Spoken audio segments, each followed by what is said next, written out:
Thank you for waiting. I finished checking your adventurer handbook. Here are your commission rewards. We have no other urgent commissions on the books at present. Thank you for all your hard work lately. Perhaps you two could consider taking a vacation. Amazing! Paimon never thought we'd end up having downtime and not cry. Things were pretty hectic when we first got here. Everywhere you looked, it was either the wild hunt causing chaos or the Fatui stirring up trouble. It felt like this whole region was one giant slime in a barrel, ready to go boom at any moment.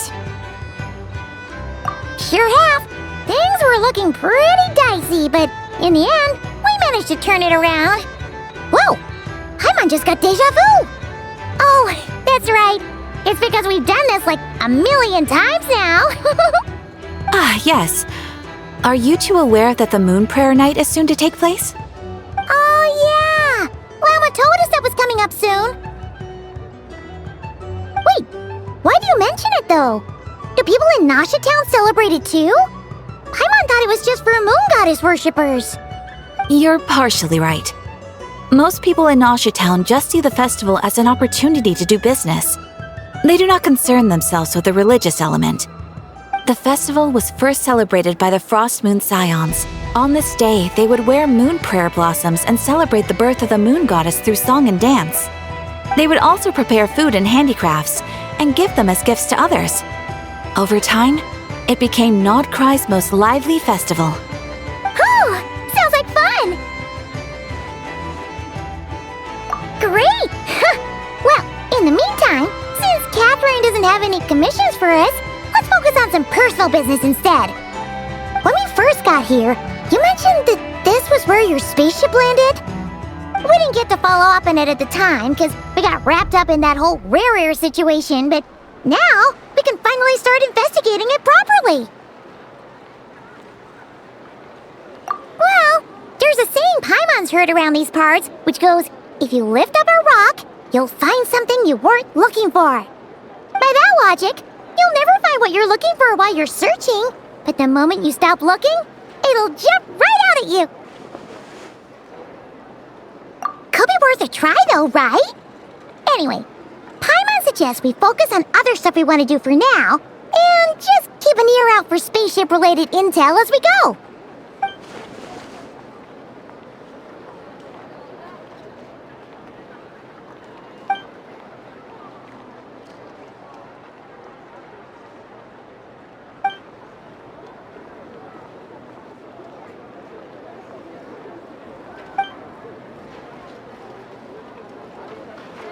What's wrong? She looks super serious all of a sudden. Huh? Paimon gets why you'd be concerned about Columbiне, but what does the doctor have to do with anything? Oh, that's true. And now that you mention it, we're definitely overdue for a showdown with the Fatui. It is weird that he hasn't shown himself this whole time. What could he be up to? True. Paimon would much rather deal with Marionette anyway. She says the meanest things, but when it comes down to it, she doesn't seem like a bad person. Maybe it's the pressure of being a Fatuse? Especially as a Harbinger. Does she feel like she's gotta act tough to keep up appearances or something? But then, every time we headed out with Rarier, she always wound up having to repair Polonia and her other robots. That's gotta sting. Losing face always hurts more for people who care a lot about their image. She's probably still furious about it. What? Relax! She's not even here! Huh? What's the matter? Oh, nothing. Sorry, we'll be on our way now. Where are we again? Oh yeah, Columbiне? Right, yeah, let's go see Columbiene.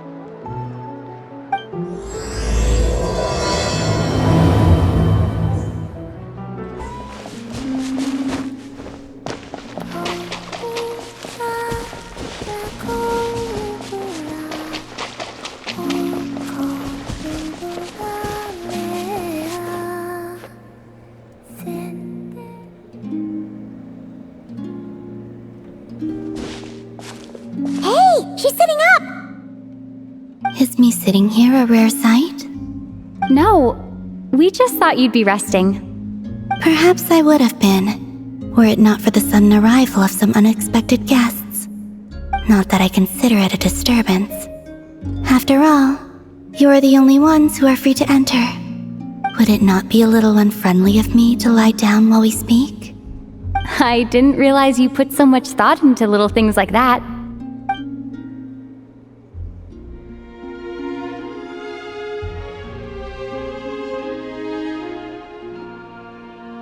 Only sometimes. There have been moments lately where I think about you and your companions. They are warm, mysterious, and cozy memories. Very few of my past memories are anything like that. They say that travelers return home bearing bags full of souvenirs.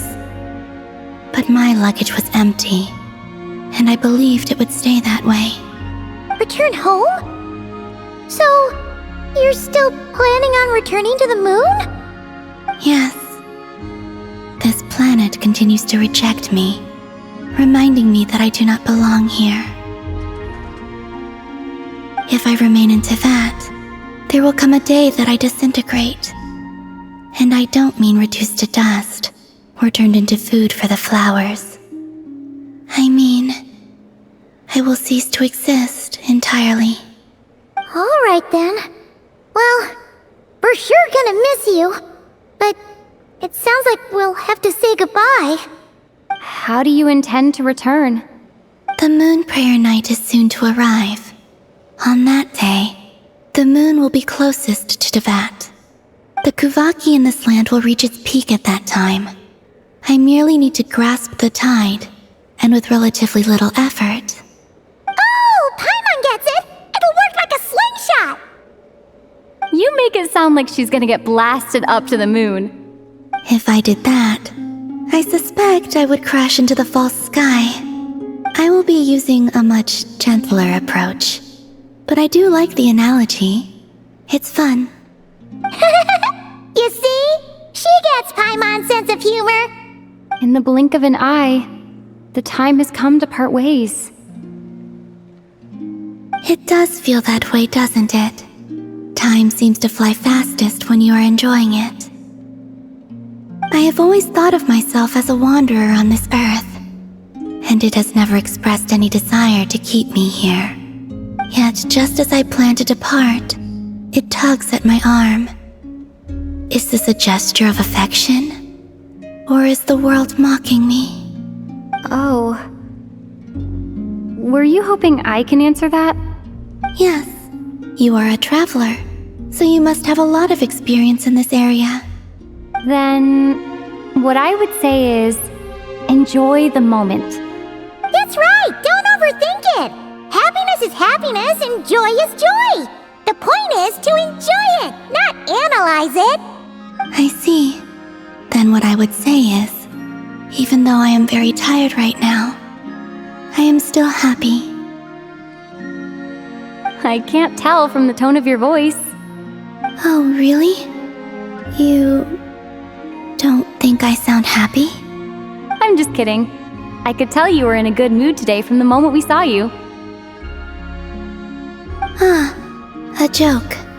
Albeit not a funny one. Anyway, I assume you're here about you-know-what. Give me your hand. Actually, it's not that. There's something else we wanted to discuss with you. Oh, then, do you still want to give me your hand? Or not? Sure.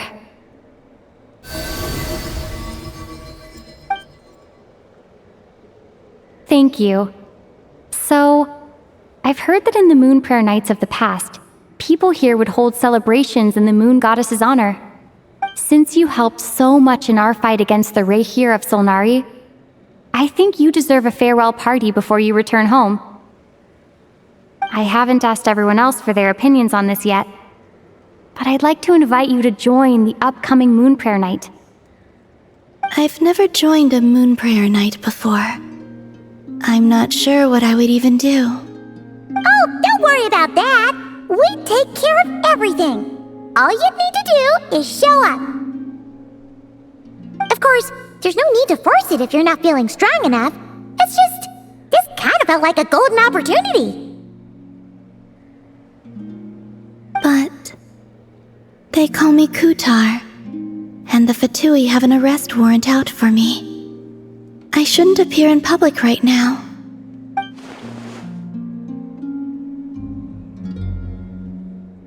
I'll make it work. You have my word. Yeah, we got your back. Well, she does. Paimon's actually not too sure what she's planning. All right, if you're sure. I will not refuse your invitation. I suppose it wouldn't hurt to pack a few more sights from this world into my suitcase before finally learning what my homeland looks like. Oh, if you see Laume, please tell her that my answer to the question she asked me is neither yes nor no. Rather, it is, there is no need. That was kinda cryptic, but sure. Guess it's between the two of you. We'll pass along the message. Bye for now!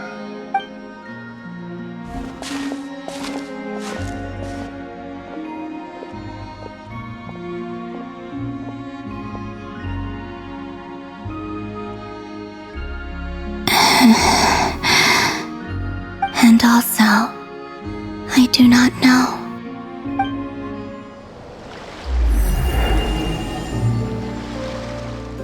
Since she's agreed to join the festival, let's go see who else wants to take part. Laume's gotta be the person most familiar with the Moon Prayer Night. We should start with her. Also, what exactly is your plan to keep her safe? Not sure yet. I'll figure something out. What? Are you serious? And Paimon even gave you her vote of confidence back there! When did you become so sneaky? Hey, Laume! It's us! Huh? Varka? What are you doing here? Beats me. I had a bit too much to drink last night, and when I woke up, I was on Hisi Island. Mr. Varke is helping to oversee Nasha Town's preparations for Moon Prayer Night. He is here to go over some details regarding the decorations and custom cloth designs. Right, yeah, that too. What do you mean, that too?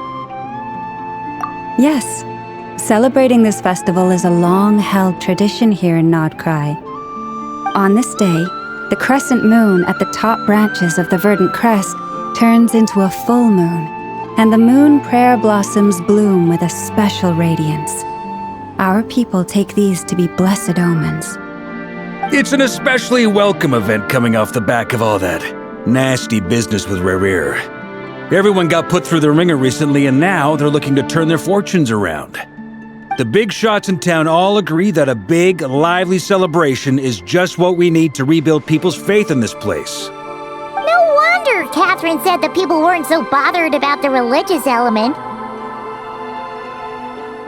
That's right. It's become more of a local custom by this point. The celebrations have little to do with whether the religious stories behind this event are true or not.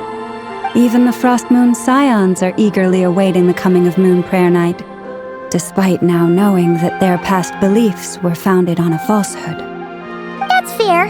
It's a bit like the Lantern Ride in Liyue. It's a chance for people to enjoy themselves, not debate the existence of the Adepti. Oh, one other thing! We just went to see Columbiне. We went ahead and invited her to take part in the festival this time. Hope it's okay. Wait, so... you mean she agreed to it? Huh, that's quite a surprise. Then I suppose that she intends to return to the moon on that day. Oh yeah!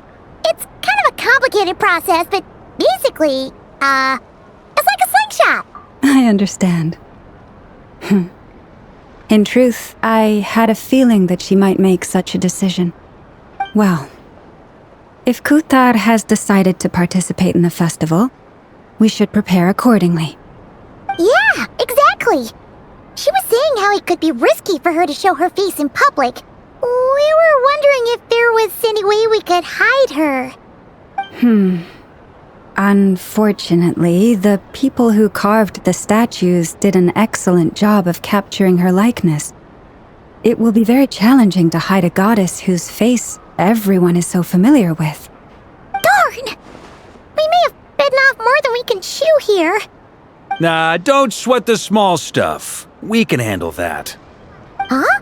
Are you saying you have a plan? Not as such, no, but the most important thing with a festival is to keep the mood light and your spirits up. You can't go preparing for a festival with those long faces. You'll never convince anyone to enjoy themselves. The Mondstatter spirit is strong with this one. As it happens, I agree with Mr. Várke. Let's start by making our appreciation for Kutar the beating heart of the festive atmosphere. And who knows? Once we get the ball rolling, perhaps everything will just fall into place. Hey! Did you catch that? Laume said the thing! Or close enough at least. I'm looking forward to the Moon Prayer Night already. We have a festival in Mondstadt called Windbloom, and you can always tell which couples are celebrating it for their first time by the smiles on their faces. Big, beaming smiles like their whole face is glowing. And I have a feeling we'll get to see that same smile on the Moon Goddess's face at this festival. Not quite the same, surely. Anyway, I'll take care of business in the city, but I'll have to leave the decor up to you and the Frost Moon Scions. No one else can capture that traditional aesthetic quite like you guys. But lastly, there's the final key element that brings the festival to life: companionship. Before you leave, let me show you something that we've been preparing. Mr. Várke had asked to see it already, so you may as well tag along. Also, I have some further questions about Kutar's decision.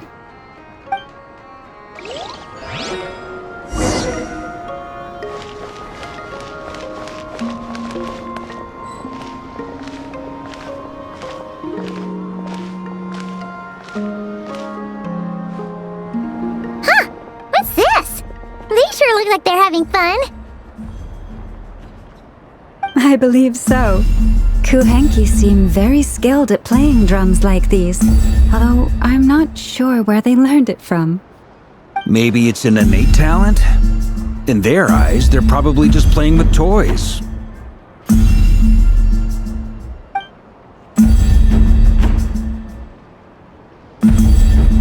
Quanatar! You want to play too?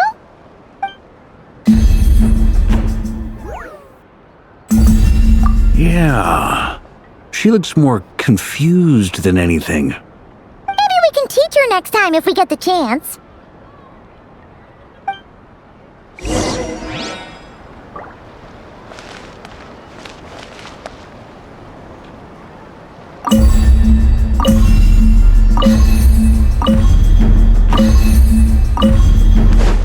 What are these floaty things? Moon veils. We hang them from buildings in the city during the festival. When you look at the sky through them, it creates a lovely misty effect.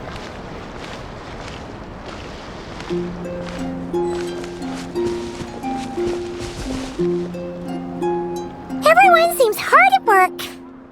They are preparing items for Moon Prayer Night. For instance, the sculpture being made over here, Mr. Várke and I were just finalizing the details of where it will be placed.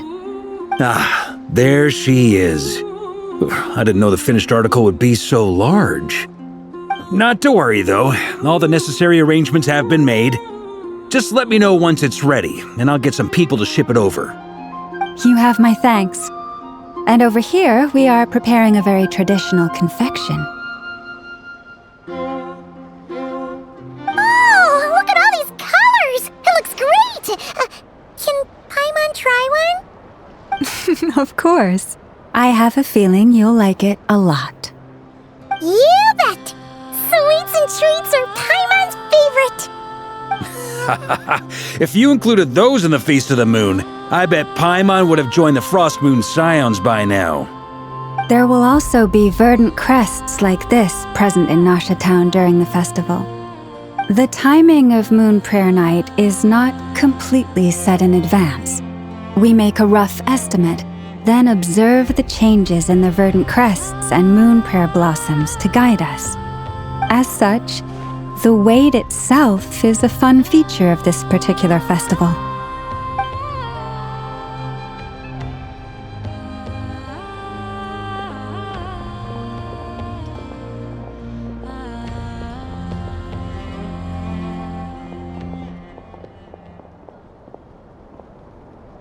Let's talk here.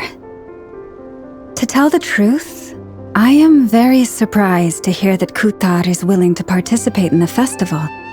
I once asked her if she'd be willing to stay with the Frost Moon Scions. I could introduce her to everyone, and we could be a family to one another. She did not answer, but she has not appeared here since. I took this to mean her answer was no, but if that were the case, she would not have accepted this invitation.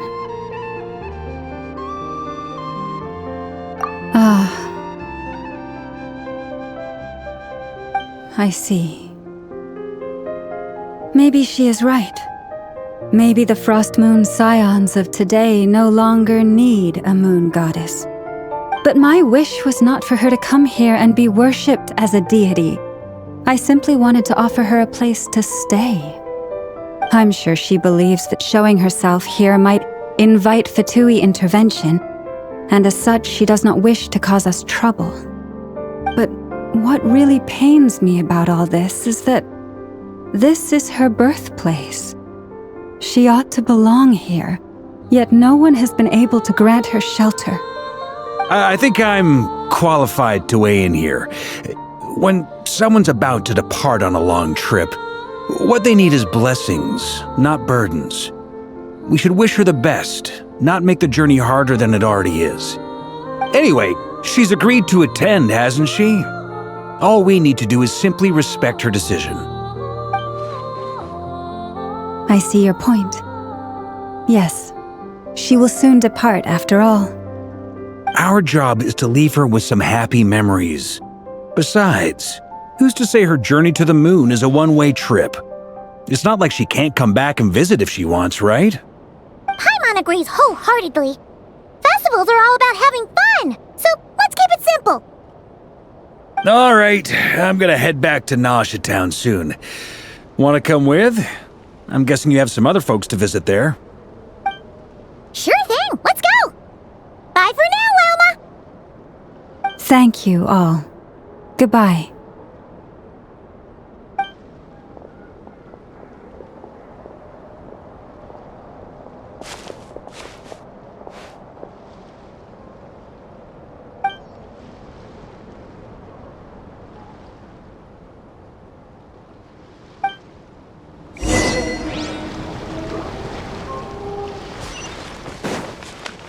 Merciless.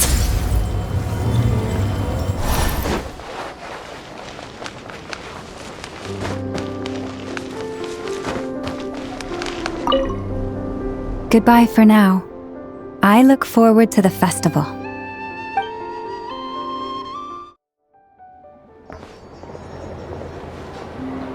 Huh? Hey, over there! It's Durina and Albedo with Flints! What could they be chatting about?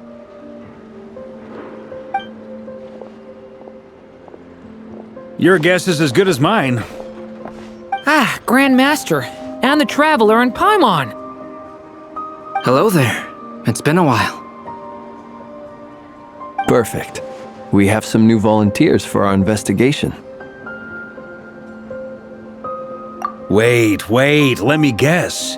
The righteous Lightkeepers are finally ready to hunt down the Abyssal Dragon? Haha. Yes, that too. Yeah, right!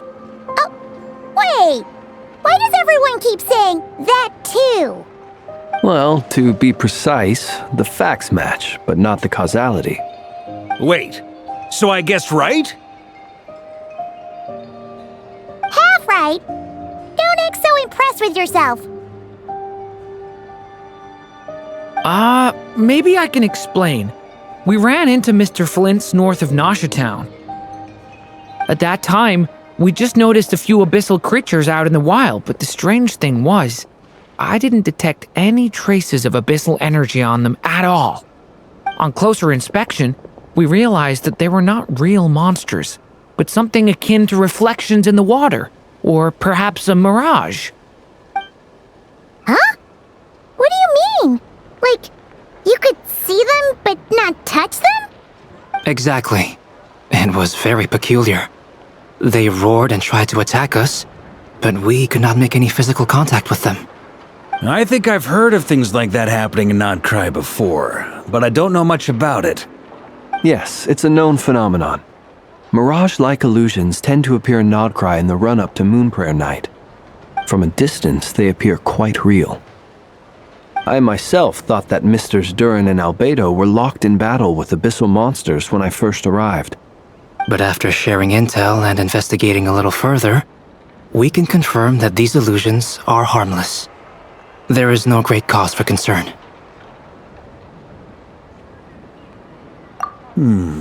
All the Mirage stories I've heard are either animals, rocks, or small houses. Abyssal monsters, though? That's a first. It's a first for me too, so I'm planning to look into it further just to be on the safe side. I intend to inspect a few more locations. What about you two? Any plans? Alice contacted me a few days ago. She'd like me and Durin to assist her with an experiment. But we lost contact shortly after receiving the message. I'm sure that comes as no surprise to anyone familiar with her. We don't know when the wind will blow, yet when the wind blows, we will know. That, in a nutshell, describes how Alice operates. Yeah, that tracks. Okay. Well, I suggest we investigate this Mirage business in the meantime. It's piqued my curiosity, and I'm pretty sure I know someone who will already be 10 steps ahead of us. Well said. Right? Whatever's happening in Nodcry, she always seems to be the first one to know. Let's go see what she knows. We can invite her and her staff to the festival while we're at it.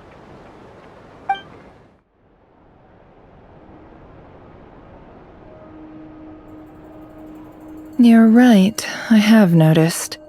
There's certainly something a little fishy about this situation. Only a little, though. Records indicate that this phenomenon can occur in the days before and following Moonprayer Night. That said, it has always been a rare sight in the past.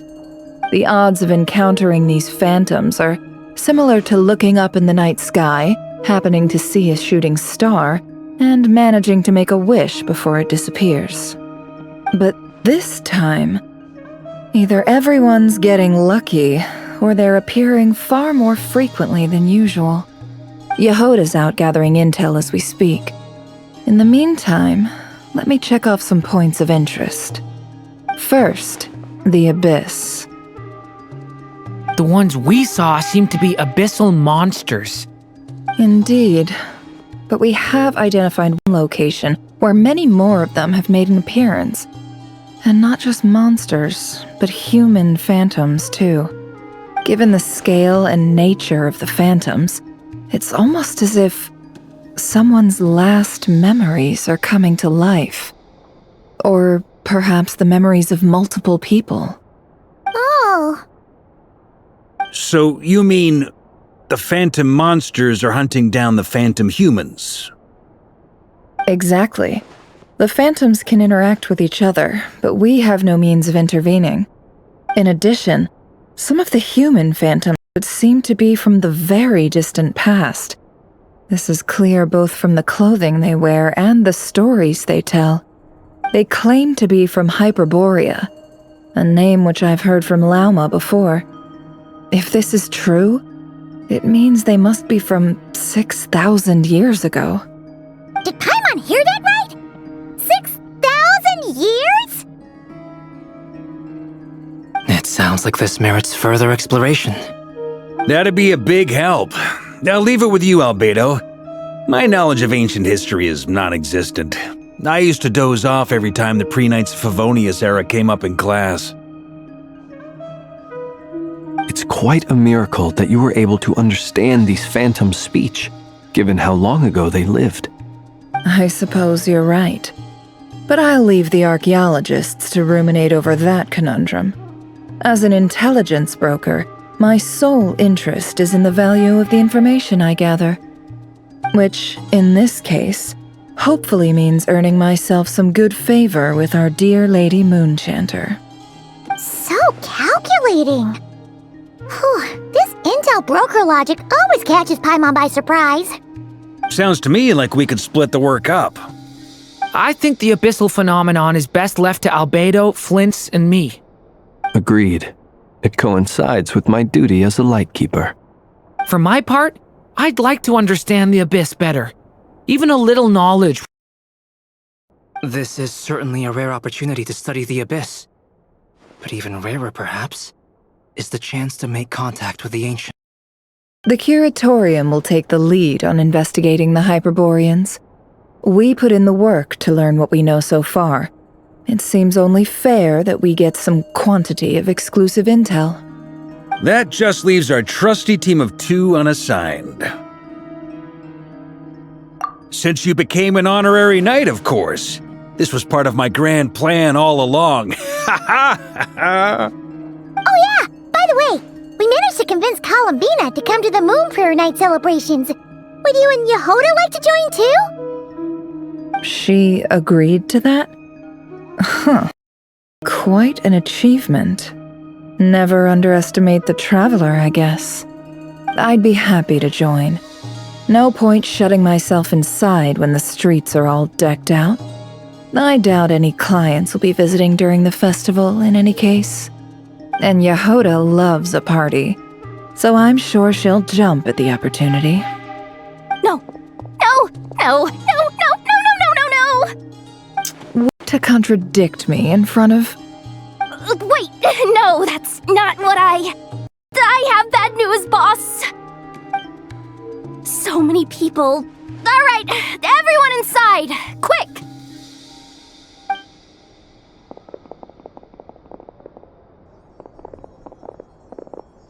This is gonna sound crazy, but hear me out. I saw one of those phantoms at Star Sand Shoal, and it was some sort of flying ship. Like a spaceship? That's gotta be the one you came to Tibet in. You said you saw the same thing through the moon marrow, right? Huh? You already know about it?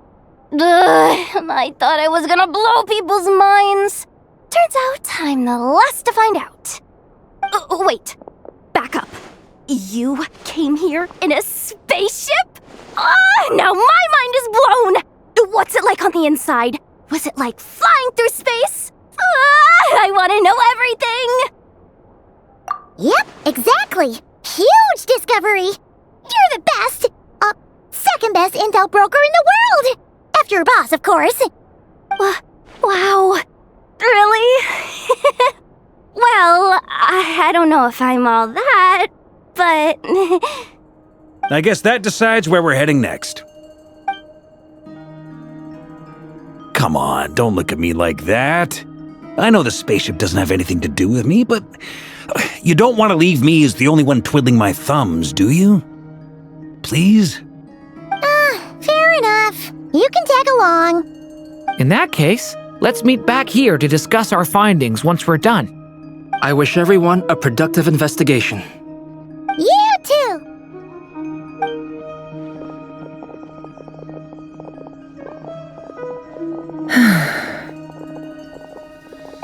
What's up, boss? Aren't we gonna head out? Tell me, Yehoda, when did the Curatorium start giving out intel for free? Oh, sorry, boss!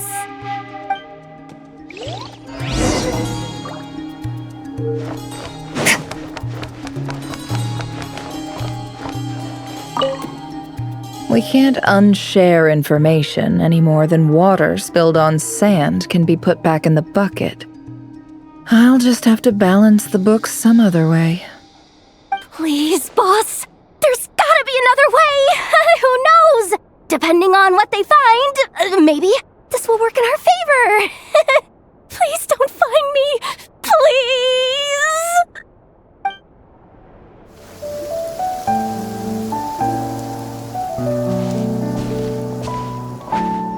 Well, what do you know? Yehuda was right on the money. This Phantom really is your spaceship. But that's so weird. Why would it show up here? Is it some kind of projection? Or a ghost?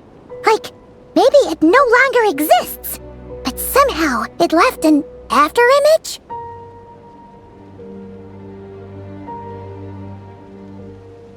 Ah, you're already here. Miss Laume, what a surprise. I thought you were busy with festival preparations. I was, until one of our people informed me that a strange sight had appeared at Starsand Shoal. No one's ever seen something quite like this before. I thought I should see it for myself. Same here. Oh, so we heard that these things appear around the festival period. Any idea why that is? Unfortunately not. We have very limited information about them, since they can't be interacted with. And no human phantoms have ever made an appearance before now. The most we've been able to deduce is that these sightings appear to be connected to the increase in Kuvaki energy around this time. Yeah, seems like that's all we can do. This is all so confusing. Allow me to lend you a hand.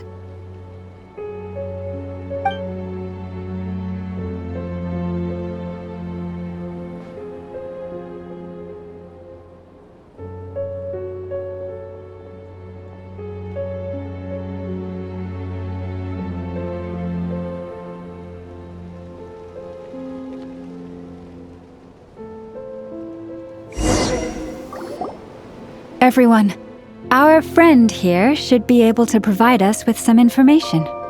Is that a phantom rhymehorn deer? I've heard about how the Frost Moon Scions live in harmony with the animals and can even communicate with them. That's coming in handy now, for sure. Okay. Yes, I understand. Then how about this?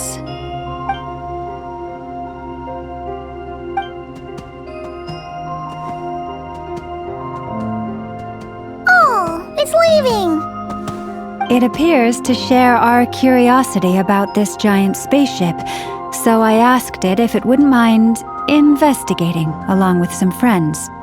In return, I told it about some nearby spots where the wild fruit grows abundantly. We may live in a different era from these phantoms, but I trust that the terrain, climate, and ecology here are more resistant to the effects of time than some things are. Let's give them a moment and hope for the best.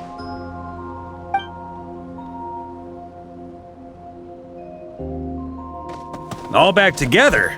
Must have been a lot of fruit. Indeed. Now let me ask them some questions.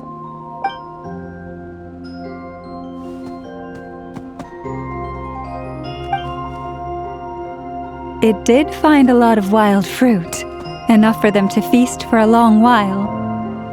This puffin circled in the air several times, but didn't spot anything out of the ordinary. Certainly nothing to do with the spaceship. Huh. Well, it definitely makes sense to get a bird's eye view. Indeed. Other than that, I was also thinking that the world these phantoms see is also different from ours. Oh, I get what you mean. The wild fruit exist in both times and spaces, but there might also be things that only exist in that space-time, which we can't see. Good point. Great thinking, Laume. Blunthorn rhinos can use Kuvaki to shift great rocks, but this one says it couldn't get that ship to budge by even an inch. The sniffer mole tried too, but despite being a skilled digger, it could not get through. They say that the spaceship looks robust and undamaged. It seems completely impervious to any and all attacks. Whatever lies within is well defended from harm. So, just like us humans, there was nothing they could do about this spaceship either. Yes, still, they deserve our thanks. We are grateful for all your efforts, dear friends. Now go, and enjoy your feast. I've noticed some other human phantoms gathered nearby. Come on, let's go talk to them.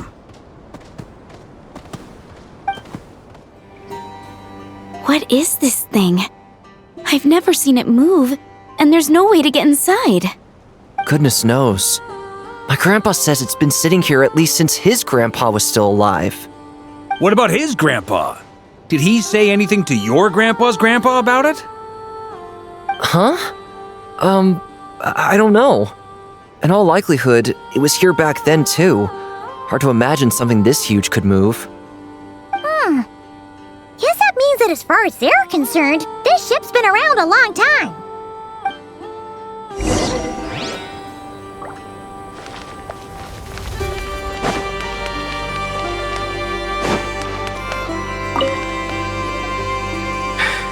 Come on, brothers!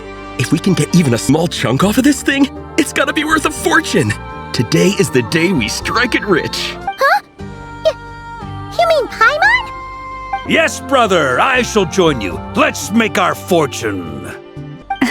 We should go with them. What the? This thing is crazy tough. I can't even scratch it. What's it made of? Sorry, brother. Looks like we'll have to seek our fortunes elsewhere. Enjoying yourself? I was just seeing if I could influence this phantom's perception by playing. But nope, no dice.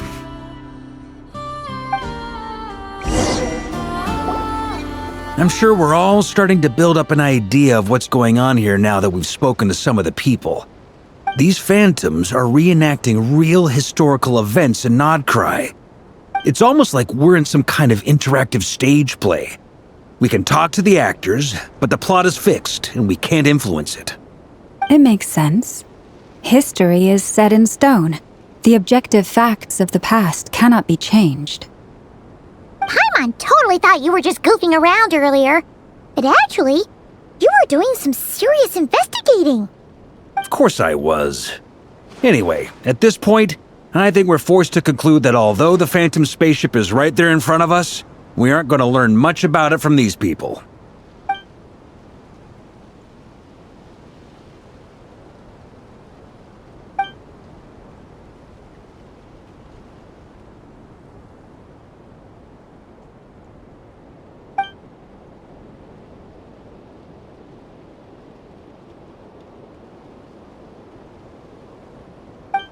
Don't be discouraged. If nothing else, this is proof of the ship's existence. And think about it. So many people tried to hack their way inside, but no one could get the door open. It's made of very tough material. To me, that says that we'll either find the ship itself or the story behind it. It's just a matter of time. Every now and then, when Varke gets serious, he actually does seem like Grandmaster material for once. I wonder how the others are doing. Let's head back for now. Sounds good. Also, drinks are on me if Team Knights of Favonius is the first to finish. Wait, we have a team name now? Am I in Team Knights of Favonius as well? You're very welcome to join. We've even got a cathedral ready for you. Isn't that technically blasphemy? You wouldn't dare make a joke like that if Barbados was in earshot. Nah, I'm sure Barbados doesn't mind a little harmless blasphemy once in a while.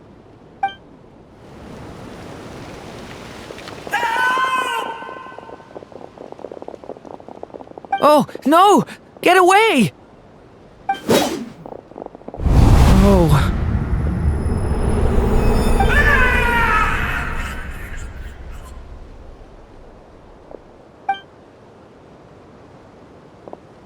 know it's hard to stomach, Mr. Durin. But as I'm sure you've noticed, there is nothing we can do to intervene in that which unfolds before us.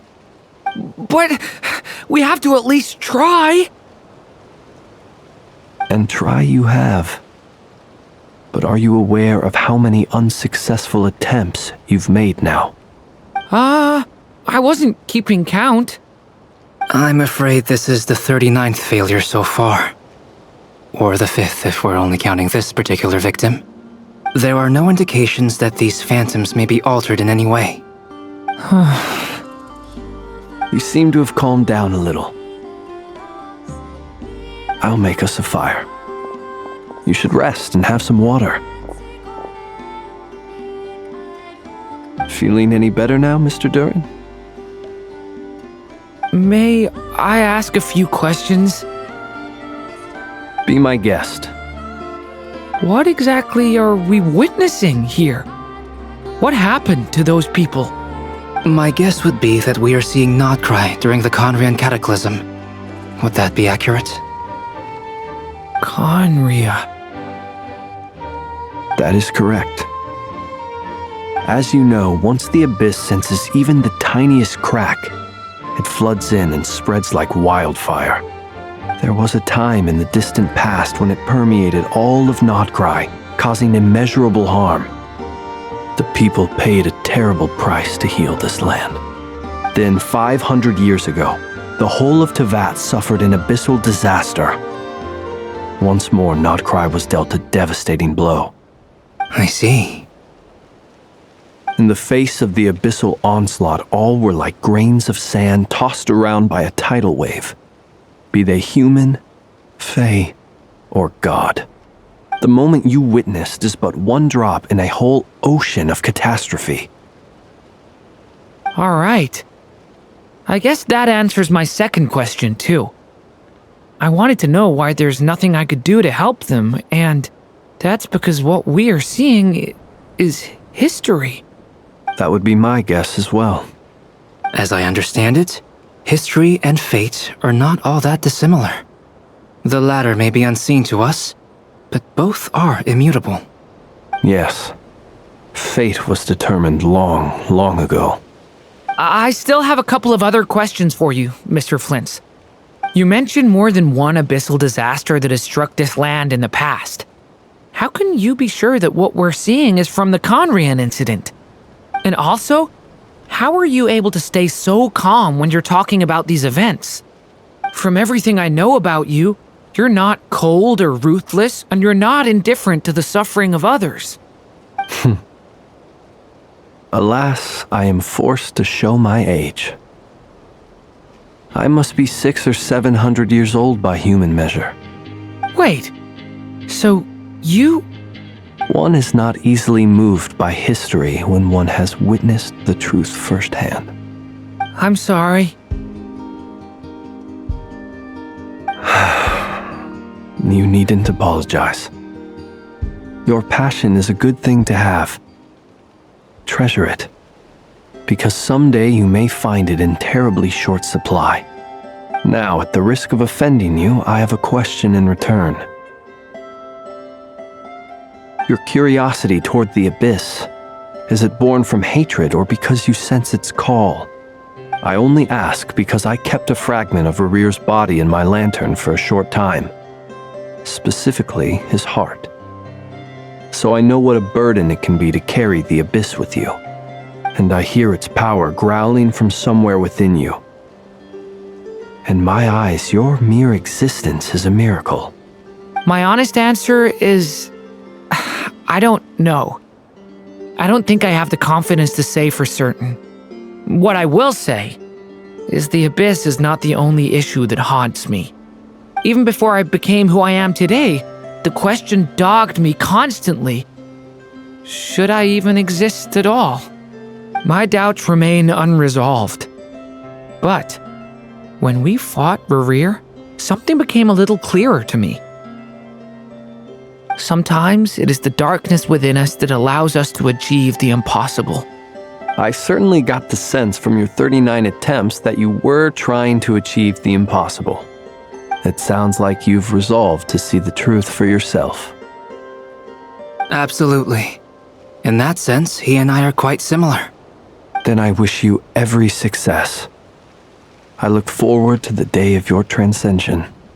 Well, if everyone's caught their breath, I suppose we should head back. Oh, and one last thing. I'd appreciate if you kept our discussion about history a secret. Incredibly, our separate investigations led us all to the same conclusion. Hooray for consensus! Yeah, but we barely learned anything though. I totally thought this would be the mother lode. Talking with the ancients? I mean, come on! But nope, all we got was useless snippets of conversation. And all this stuff about moons and hyperopia. What a load of baloney. Seems like people back then had a few screws loose. I understand your frustration. We found the same issue. Each phantom only showed a very brief moment in time. There isn't much value to be found in these miscellaneous fragments of a civilization's history, no matter how glorious it may have been. If there's a silver lining, it's that these phantoms are harmless to the present reality. They shouldn't get in the way of the festivities. Paimon agrees. And not just because it's the first thing she understood in this whole conversation. You look disappointed, Nefer. Is something the matter? What do you think? We all worked our tails off, but the only one to gain anything from it was you, Lady Moonjanter. Well, please do share the Hyperborean records with me. I will gladly inscribe them in our people's documents. Oh, duh! Yeah! That was it! Hyperborea! Hyperborea. I'm serious. Only an expert in the Frostmoon Scions and their history can turn these records into valuable research material. The alternative is to let them gather dust on the Curatorium's storage shelves until the pages turn yellow. Nefer, you're wise enough to know that cooperating and sharing the profits is the best course of action here. Well, that goes without saying. Sure, let's do that. Huh? But didn't you say we aren't supposed to give out intel for free? Sorry. Shutting up. Now is not a good time to push Nefer's buttons. Anyway, back to Moon Prayer Night. I'm thinking that we should prepare something a little special, aside from the usual decorations and so on. You mean a parting gift? Can't go wrong with food. Although, does food go bad on the moon? Perhaps a lantern would be a better choice. It might be dark up there. It could prove difficult to light a lantern on the moon. Magical stones might serve that purpose better. What about a clockwork mecha model from Fontaine? I've got a whole bunch at home. I use them for fighting practice in my free time. None of these sound like things she would be even remotely interested in.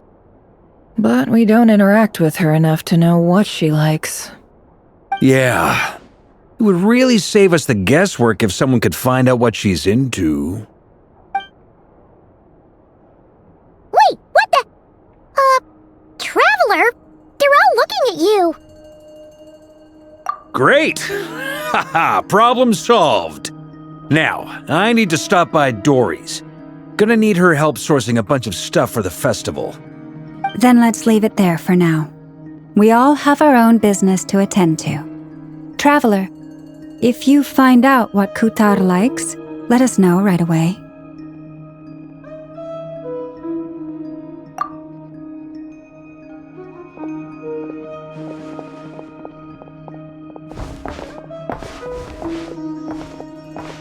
Is something the matter? I'm fine. It's just... I'm still feeling a little rattled after witnessing the horrors of the abyss. But it's okay. This is something I have to work through. I'll be all right. Thanks for your concern. Well, don't put too much pressure on yourself. If you ever feel like something's wrong, physically or mentally, we're here to talk. Come on! Stop treating me like a kid.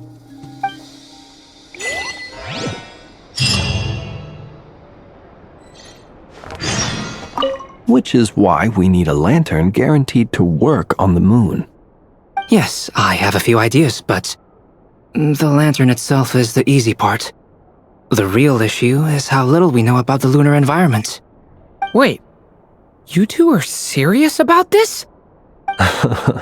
Let's just say I'm intrigued by these shining magical stones that Mr. Albedo has mentioned.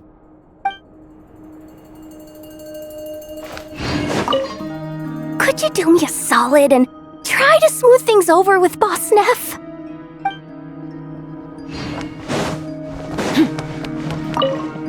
You should get going. It's important that we ascertain what Kutar likes.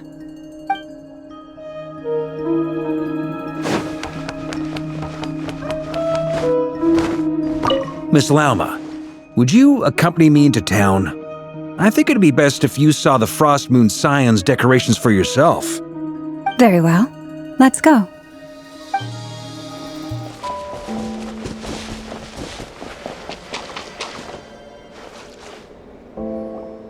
Columbina, we're back! Huh? She's not here. Weren't there a few Kuhenki here last time too? Where did they all go? Walkies? For Kuhenki? You're not pets, you know. Oh, well. Looks like we just came at a bad time. Let's try again tomorrow. There's still a few days until Moon Prayer Night, so we're in no rush. Besides, she needs time to rest anyway.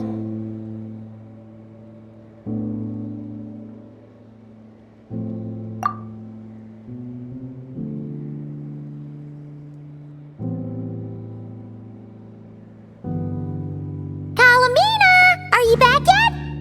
Oh, how strange. Looks like she still isn't here. Right? It's not like her to spend so much time outside, especially since she's worried about attracting unwanted attention. What about Luonatar? Luonatar, you there? Hey! Do you know where Columbine went? Sorry, didn't understand. But if you know where she is, could you take us to her? Yeah, that's even stranger.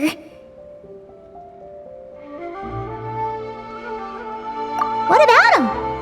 Oh, that's not good news. They change color when Columbine gets weaker, right? And they look super pale right now. Good idea. She might know what's happening.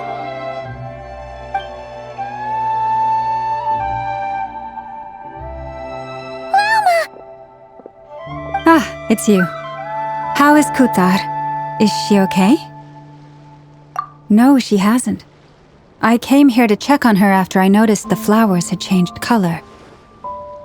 Based on past precedent, she must be very weak right now. Even getting up to walk would be a struggle. It seems unlikely that she wandered off outside. Not to mention that she doesn't do that at the best of times either. So yeah, this is super weird. No. Very few people are in the know about Kutar's whereabouts. And if anyone suspicious had visited, they'd have left some sort of evidence. Come on, let's go to Nasha Town. If anyone has seen her, someone there will know about it. It's not Kry's information hub after all. Makes sense. Let's go!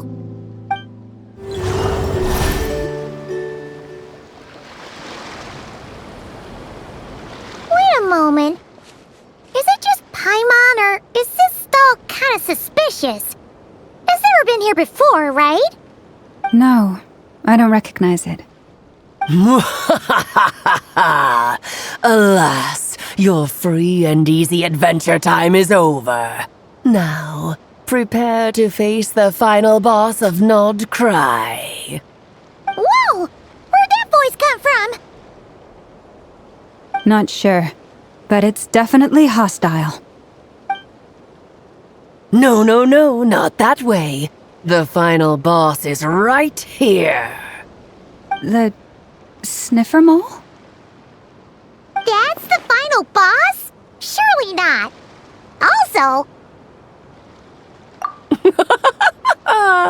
Okay, the jig is up. I'll stop teasing you.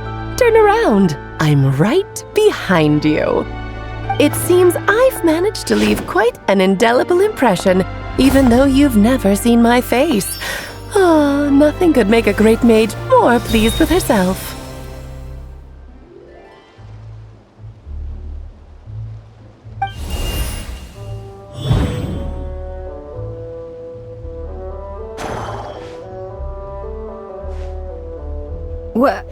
What is going on? I've heard that all the big shots in Tevat have long, wordy titles that stun people speechless when they make their entrance. Unfortunately, none of them are affiliated with the Hexen Circle, and we ourselves keep a very low profile. The notorious name-dropping doesn't quite work for us. Still, I, for one, think I'm really quite amazing. So that didn't stop me from coming up with a title anyway. Alice! It's really you this time? Not a lantern or a dodo but Alice in the flesh? Oh, that's right. So, what do you think? How does it feel to finally meet me? You look like...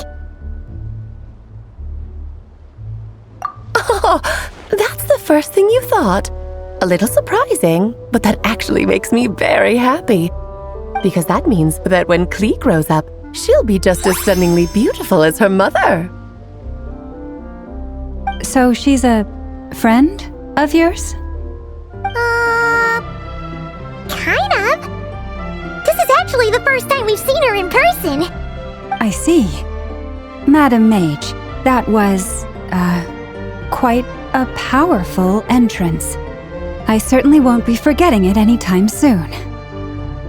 It's okay, Laume, don't force it. Paimon will do the honors. This is Alice from the Hexen Circle. She's a friend of ours, and of Varke's too. That's right. She's a good person, just kinda unpredictable. Well, what is the human heart if not unpredictable? Hmm? If we could not do as we please, how would we differ from machines? I am Laume, Moon Chanter of the Frost Moon Scions. It is a pleasure to meet you. Oh, I know. Before you got here, I spent a good, 15 minutes getting up to speed on Nodcry's present situation. In other words, I've read the whole in the last episode part, so we can skip the pleasantries. Fair enough. Well, Miss Alice, I can already tell that you have quite a unique personality. You'll get used to it. Paimon sure is. So anyway, what are you doing in Nodcry, Alice? Oh, I thought I told you already. This time, I'm the final boss. And what a formidable foe I shall be. Powerful, confident, decisive, and good luck finding my weak spot. You will never succeed. Oh, drat!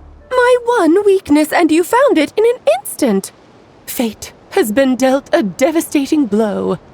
Thus falls the great Dodo King. Why are you playing along with this nonsense? For funsies, of course. What's wrong, Paimon? Are you disappointed in me? Am I a gigantic letdown? No, it's just... you seem like a busy lady. And this is the one time you've shown up in person. Paimon figured it would be for something more high stakes than just goofing around. You're quite right.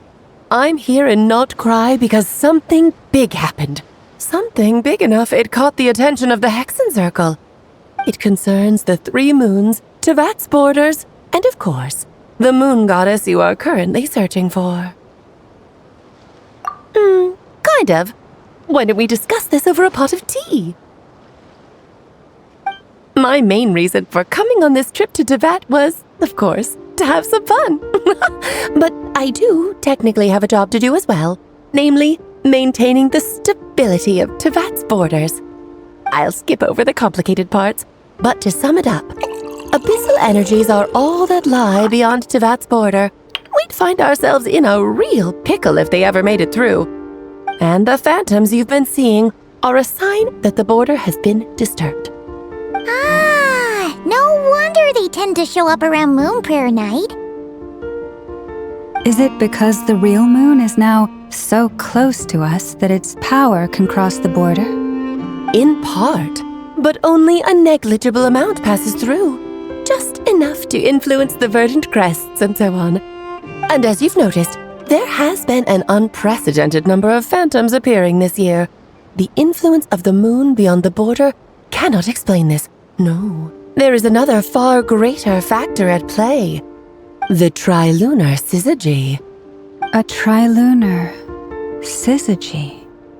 Eons ago, before the heavenly principles came to Teyvat, it was the then 3 moon goddesses who controlled the laws of this world.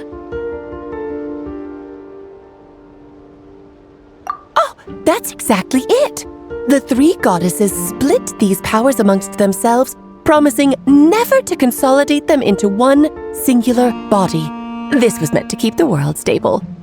But, fast-forwarding to the present, the eternal moon's marrow is with you, while the iridescent moon's marrow, which should never have appeared in this world, has been retrieved.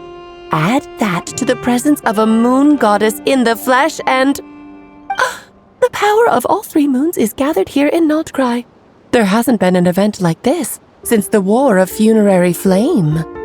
And it's having a noticeable effect on Teyvat's borders.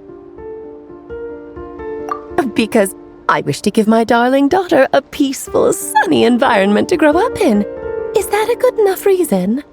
Kinda sounds like you're dodging the question, but it does make sense. Well, that's one reason anyway, and the most important one. The others are a little complicated to explain. For instance, cleaning up after dearest Miss R. Albedo could tell you more about that if you're curious, but right now, I have a more important question to ask you. Why are you collecting the moon marrows? I see. Nicole told me about that legend once. Nicole? You mean Mage Anne? Oh, so you remember.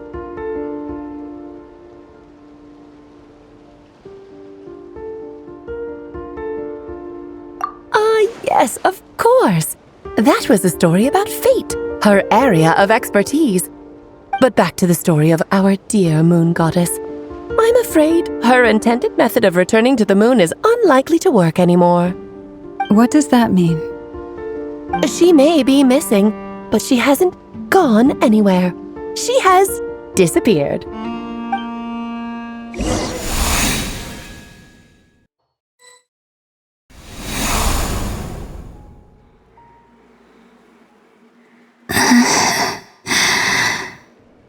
My body is so heavy. Wait, no. It's my mind that's heavy. My arms and legs are as light as a feather.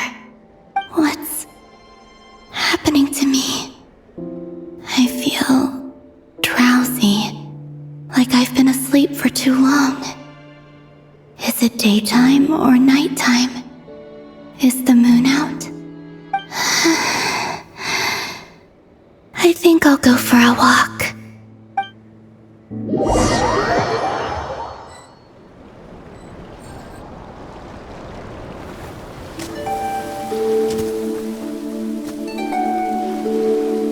Are you out for a walk too?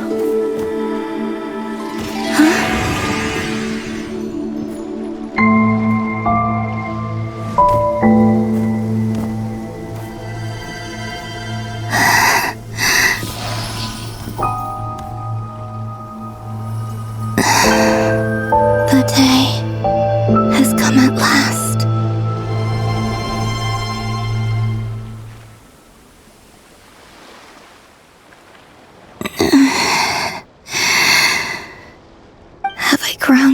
weak that I can't even sustain my physical form. But Moon Prayer Night is nearly here. I was so close to returning home. Death is near. Is this how it ends for me? Will I return to the moon after I disappear? Or... I don't want it to end like this. So far, at least, I still exist. Even if not physically, I can still feel. But as my power wanes, I'm sure that too will fade. I suppose I might take one final look at this world. The world where I was born.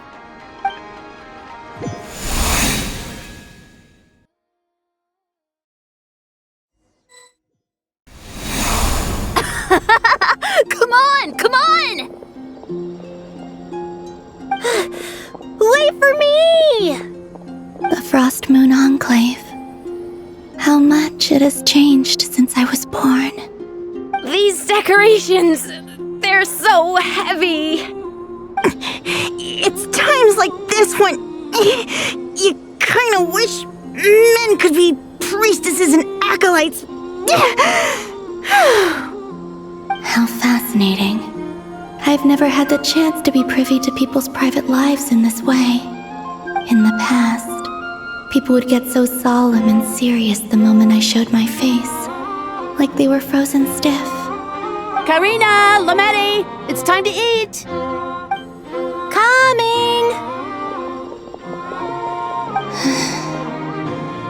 I want to watch them a little longer.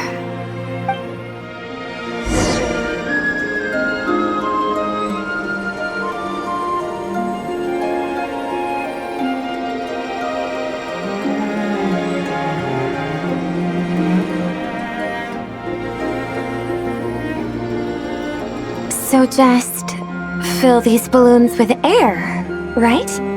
Yep. Try a couple now to test things out. The rest can wait till Moon Prayer Night. Think fast. Rita! Teasing an acolyte of the Frost Moon Scions? Surely that's a punishable offense.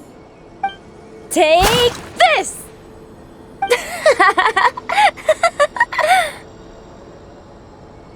Huh? Alright, enough horsing around. Lady Laume gave us a task. We should get back to it. The task is just to check that the balloons don't leak, right? Doesn't matter if we fill them with air or water. Yeah. Okay, you got me there. And you got me there. But still, we can't use all the balloons before the festival even starts. We won't use all of them. And as long as Lady Lauma's trusted acolyte doesn't snitch, this can stay as a little secret between friends. A couple more can't do any harm, right? Oh, you menace. Then, think fast! Is pumping a balloon full of water really so much fun?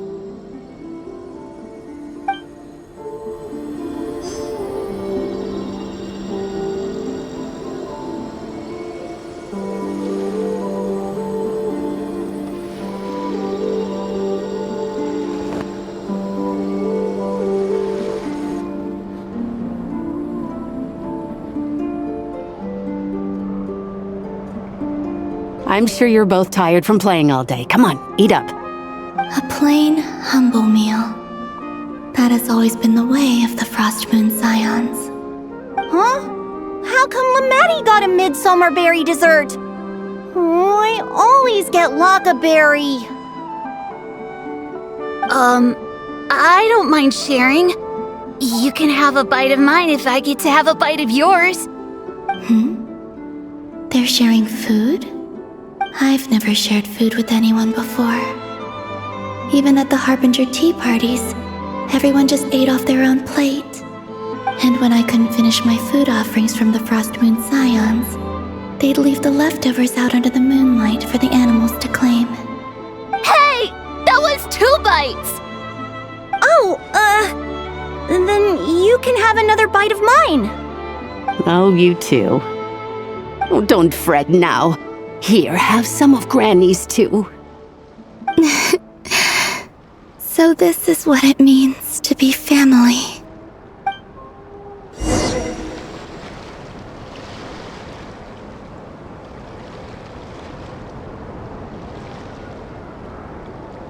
I'm seeing so much that I'd never usually get to see. They'd never act like this when I was around.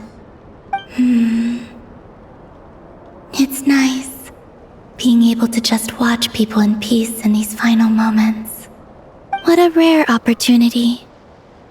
I think I'll go take a look around Nasha Town, too. Maybe the Traveler will be there.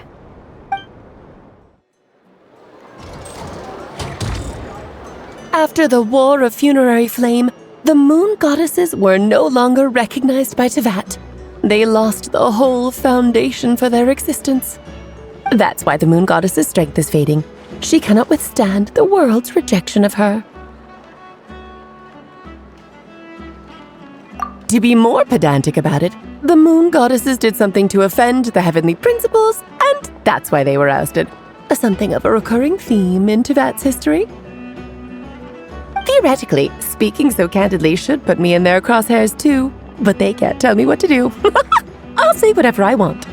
Anywho, the Moon Marrow energies were but a drop in the bucket for her, and that battle against the Ray Hair of Solnari only weakened her further. Fortunately, it happened close enough to Moon Prayer Night when the Kuvaki concentration here is high. That's the only reason she managed to survive this long. What do you mean, fortunately? You said she disappeared. We're too late. Ugh, what a headache. I thought this was all common knowledge. I guess I have some more explaining to do. Okay, buckle up. It's time for another lecture.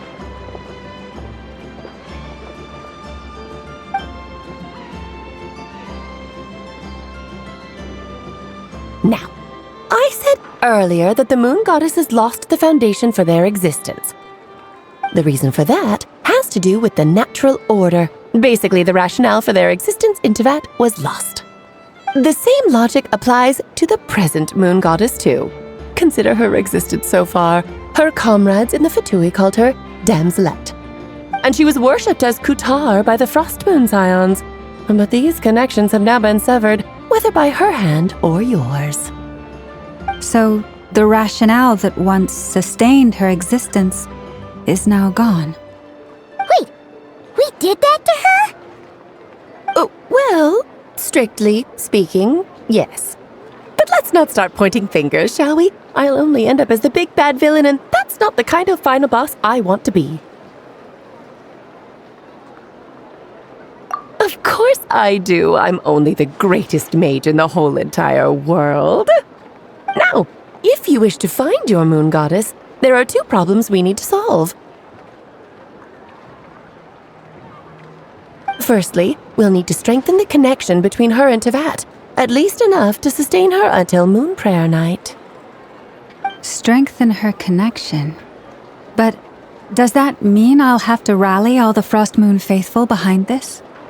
I'm afraid a bygone faith and a former home won't be of any help to her now. Do you know her name? Her name? Yes. Names are very important things. A name is a fundamental concept that anchors one's entire existence. Then your first job is to find it.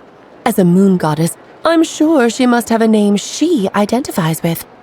Neither Columbiene nor Kutar is her true name, and she's never really accepted either of them. So, finding out her real name is enough to sustain her existence? Yes, I know it sounds like a small step, but every journey begins that way. So for now, that's all we need to focus on. The second problem is with her plan to use the moon marrows to return to the moon. Unfortunately, piercing through the false sky will take an enormous amount of power. Given her current condition, she won't be able to provide anywhere near enough power, even if she recovers her physical form. But no need to fret. Nicole's the expert in this field, and I'm sure she'll figure something out. Wait, Mage N is going to help us out too? That means we've got 2 Hexacircle mages on the case.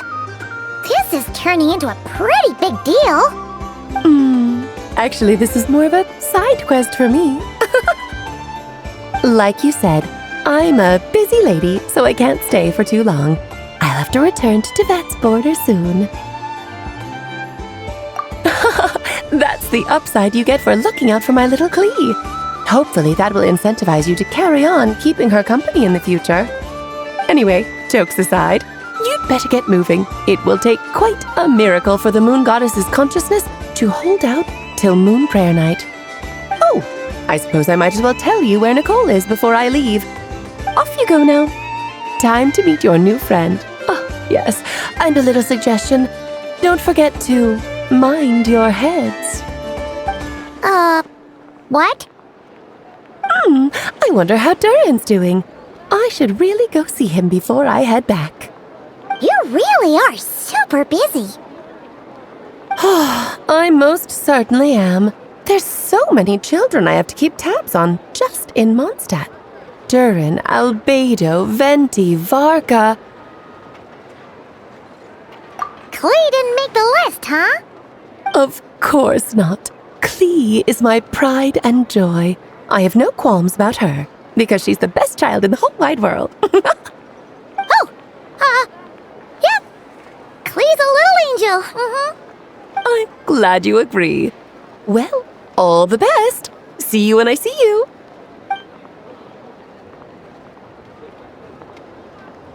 She left in a hurry. Yeah, she didn't pack up her stall. Should we handle it for her? I must say, I'm now very curious about her daughter. Klee, wasn't it? What's she like? That's a long story. Come on, we'll fill you in as we go.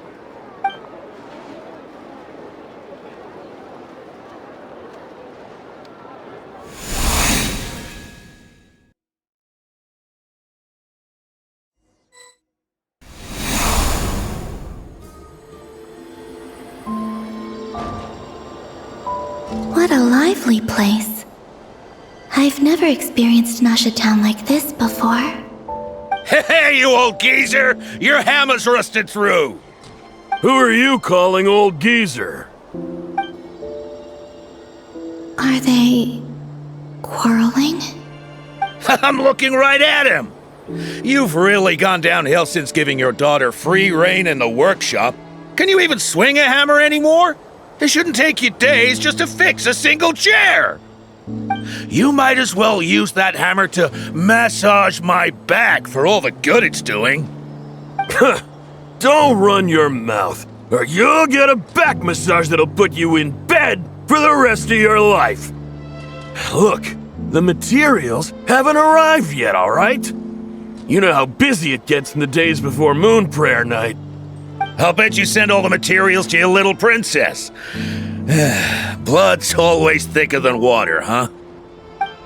All right, you've made your point, Uncle Koski. As soon as the materials arrive, fixing your chair will be the #1 priority. And Dad, if you've got time to chat, why don't you lend me a hand, See? Lolka knows what the score is. I guess they're friends. But the way they spoke to each other was so ugly. Then again, it wouldn't be the first time I've seen something like this. Columbina! Sing outside my door in the middle of the night one more time, and I'll unscrew your vocal cords. You hear me? Oh, Zandrone.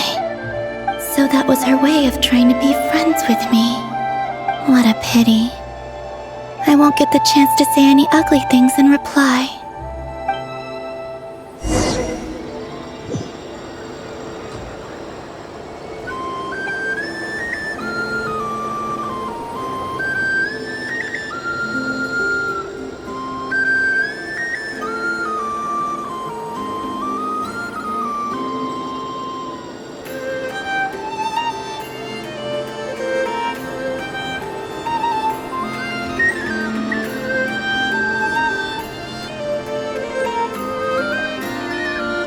Hey, have you decided what to give her for Moon Prayer Night? I sure have. She's gonna get the surprise of her life when she's least expecting it. Then I'll whip out the ring and pop the question. The surprise of her life. What a fun turn of phrase. Cool, I get the picture. You can spare me the gushy details. Ooh, looks like we have a customer. Hello there, ma'am. Would you like some Moon Prayer Night candy? Huh? Is he talking to me? Can he see me? Here you go.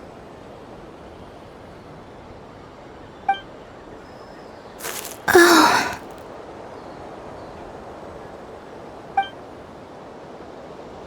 Come back anytime. Right. Now, where were we? I don't know why, but I still held out hope.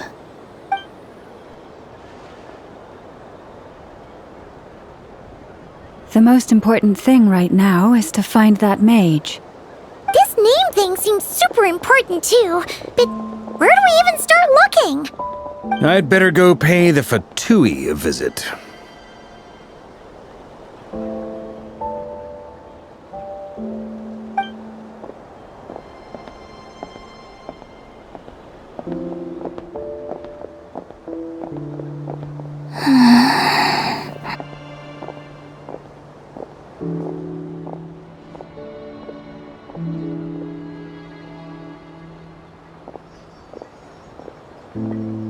Columbiene?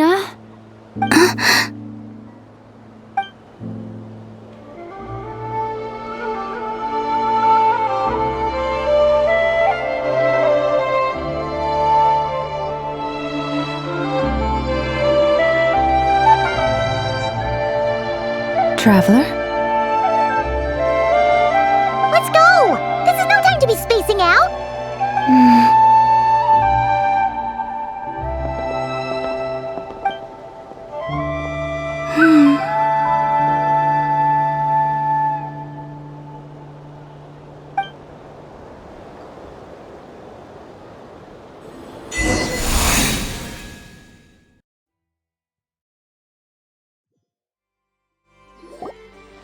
Where are they going? They mentioned a mage and a name? So, Mr. Varka, are you acquainted with this Nicole? Or should I call her Mage N? Not really. We've never met, though she has come up in conversation. From what I've gathered, Alice kinda took Nicole under her wing. Taught her how to speak in a more ladylike fashion, that kind of thing. Huh. Hard to imagine Alice as an etiquette coach. Yeah, Alice is a larger-than-life personality, I'll give you that. But then again, that's why she's able to draw such an eclectic mix of people into her inner circle. If I remember correctly, being an interesting person is actually one of her main entry requirements. So, if you ever wanted to join the Hexenzirkel, I'm sure you'd both be eligible to apply. Hey! Don't go around making promises on Alice's behalf! I wouldn't dare. I'm just trying to paint a picture of the Hexenzirkel for you. Okay, sure. Anyway, since none of us have ever met Nicole, how are we supposed to find her? We can't just go up to every woman in sight and ask, "Hey, are you Nicole?" Maybe something she's wearing will give it away? Like a wind bloom pinned to her chest or something. Wait a minute. Alice never said Nicole was from Mondstadt. Oh, true.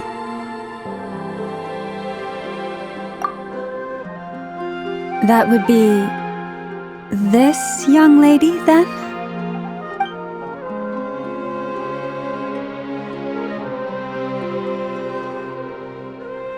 Hey there! Sorry to disturb you, but are you Miss Nicole? Varka, Knight of Boreas of the Knights of Favonius. Alice might have mentioned me before. Have we got the wrong person? Sorry. Well, this is awkward. When I shook my head, I meant, no, Alice hasn't mentioned you before. Huh? Where is this voice coming from? My apologies. For certain reasons, I am unable to speak. This is the only way I can communicate with you. It might take some getting used to, but I hope you can understand. Hey, it's fine. I'm more shocked by the fact that Alice never speaks about me. I mean, As for you two, we have crossed paths twice before, but it is nonetheless a pleasure to finally meet you. It's really you! Thanks for all your guidance in the past! You're quite welcome. This time, things are different. We have reached the unwritten pages of the story. You might say that we stand at the crossroads of fate.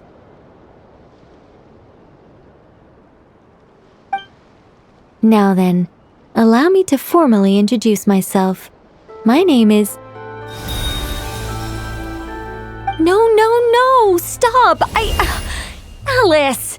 I can't believe it!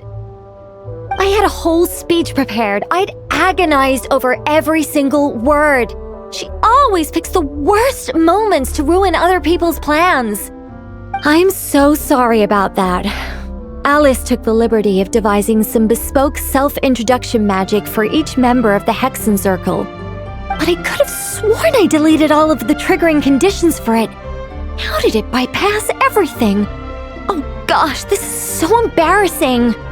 This is a very different side of Nicole than what we're used to. Is she not used to face-to-face interactions? Don't worry about it. We've seen that introduction magic once already, so it wasn't too much of a shock.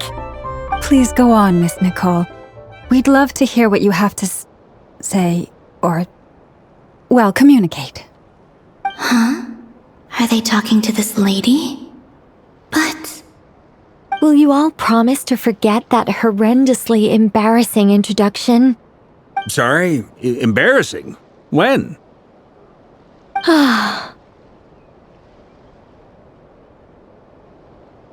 Yes, my name is Nikol, and I am one of a very few angels who have retained both their preferred form and their power.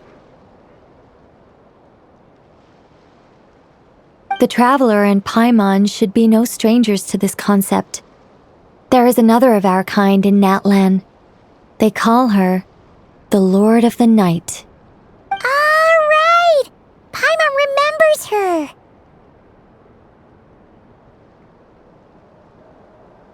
Yes. Well, I have retained more of my power than she. It's because I don't have a long-term duty to fulfill. To be more specific, no. We'll be here all day if I get into the specifics. Moving on. If I'm not mistaken, you are here because you wish to learn how one might reach the moon beyond the sky. That's right. Is that something you can give us any guidance on? Yes, I do know a way. It began with the Hyperboreans, who lived after the War of Funerary Flame. Blank looks. Maybe I should start with the background of the war. Or maybe not. It shouldn't be an issue. I'll fill in the gaps for you when we have more time. Anyway, after that war ended, the three moons retreated to beyond the false sky. The Hyperboreans were humans I once aided. They accepted the civilization and creations bestowed upon them by the angels. But despite accepting many blessings of the angels, many among them still held on to their faith in the moons. They were reluctant to accept the new order.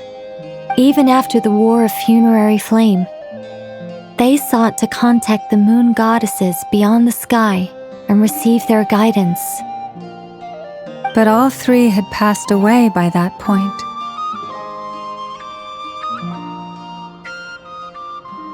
This mage has a unique method of communicating. Is she talking about the moons? Yes, but they did not know. And so, Still, they prayed for the moon goddess's mercy. After building titanic structures that consumed vast amounts of Kuvaki, at last they glimpsed the moons and heard their voices. But of course, they were gravely disappointed, for it was then that they realized the 3 moon goddesses were dead. Oh, that's such a sad story. It is. Humanity was in a very sorry state at that time. The angels who had once aided them were gone, and the war of funerary flames had left them homeless and destitute. Just a second, I gotta ask. How relevant is all this history to the task at hand? Well, I mean, it's... Okay, it seems we've drifted into irrelevant narrative waters. It's been a while since I've had the chance to speak inside someone's head. As soon as I got started, I lost control and the words just flowed out like a waterfall. What I'm trying to say is... Right, yes, that's it. The relevant part is the ritual created by the Hyperboreans. The fact that they bypassed the false sky and saw the true moons implies that they successfully built a connection between Teyvat and the outside world. Which means, with enough Kuvaki and a sufficiently stable connection, it should be feasible to send one person over the border. Okay, so they built some kind of portal? Oh, yes. A portal. Yes. Is something wrong? You sound disappointed. I just didn't expect you to summarize it so well. It turns out I could have said all that in one word, if only I'd managed to think of it. No, please, it's fine. This is invaluable knowledge. I'll be sure to record and preserve everything in writing. Oh, really? Well, in that case, I suppose I could backtrack and add some more detail. I did gloss over a few things so far. Whoa, time out. Let's summarize what we've got first. The Hyperboreans were the last ones to use this method, right? So we somehow need to find whatever structure they built and make sure there's enough Kuvaki to power it up. Luckily, we have the moon marrow of both the eternal and iridescent moons, so we're all good for Kuvaki. Which means the key issue we need to focus on is finding the place. Am I right so far?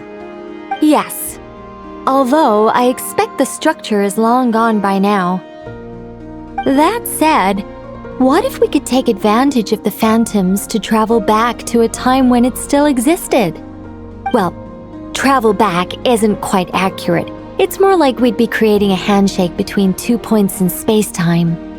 We wouldn't even have to pick a time when it still existed. It could just be a time when it still appeared in phantom form via projection, or we could project our own phantoms, fold them together at... You look lost.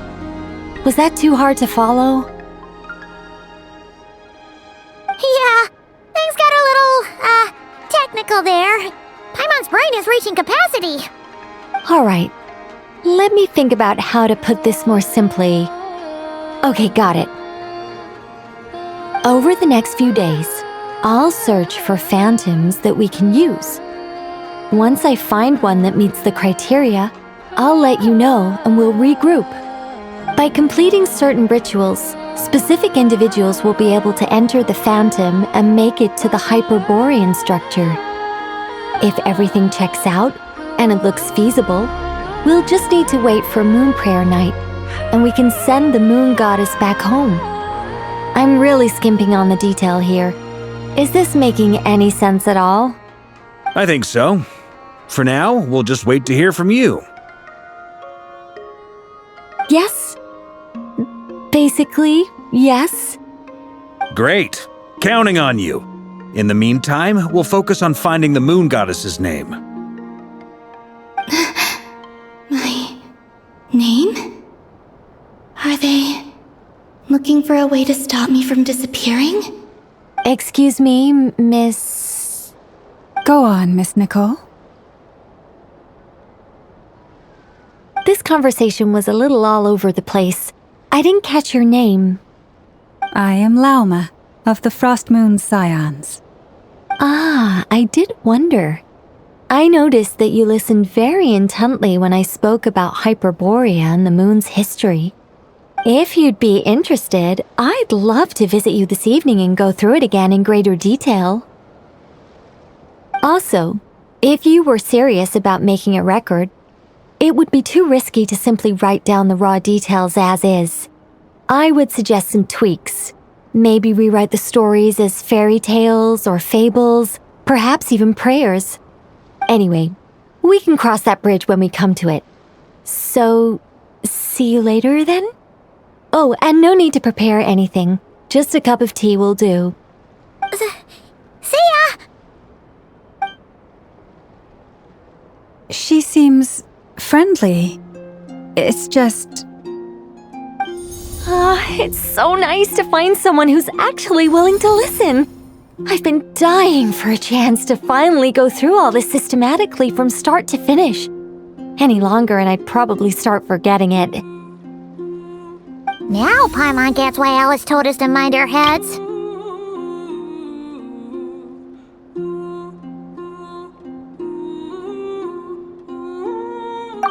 Ha ha ha ha! What did I tell you? A lot of quirky people in Alice's orbit. Now then, the next order of business is, where do we start looking for the moon goddess's name? Maybe the rest of what Nicole has to say might give us some clues. Once I've heard her out, I'll summarize the salient points and share them with you all. I'm also inclined to review our other documents. Yes, our faith was first established by our Hyperborean ancestors, but many of the more factually accurate records are from after Kutar's birth. Sounds like we're gonna follow Columbine's journey through Devat, huh? In that case, we'll start by heading to the Frost Moon Enclave. Sounds like a plan. Take this with you. I'll see about getting in touch with the Fatui. It'll probably just be Arlecchino and Sandroni again. They're the only ones who would want to help. Thank you, Mr. Varka. Ha ha ha ha! Don't mention it. Honestly, I'm more comfortable dealing with the Fatui than prying into the details of a young lady's childhood. Catch you later. I should follow them, just in case there's some way that I can help. A while ago, I took the time to organize all documents in our possession that pertain to Kutar. What you see here is the material I consider reliable. You're saying there's unreliable material too?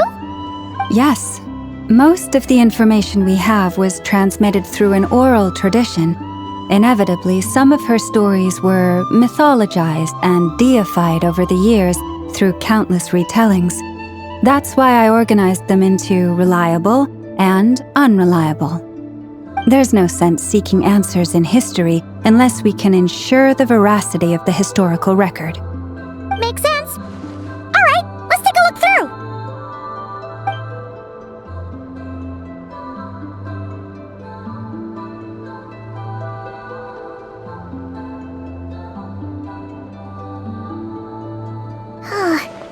Almost all these records refer to Kutar instead of Columbina.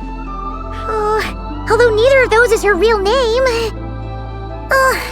Paimon's not sure what point she's trying to make. What we can gather from these records is that the Frost Moon Scions worshipped her as a god, placing impossible expectations upon her.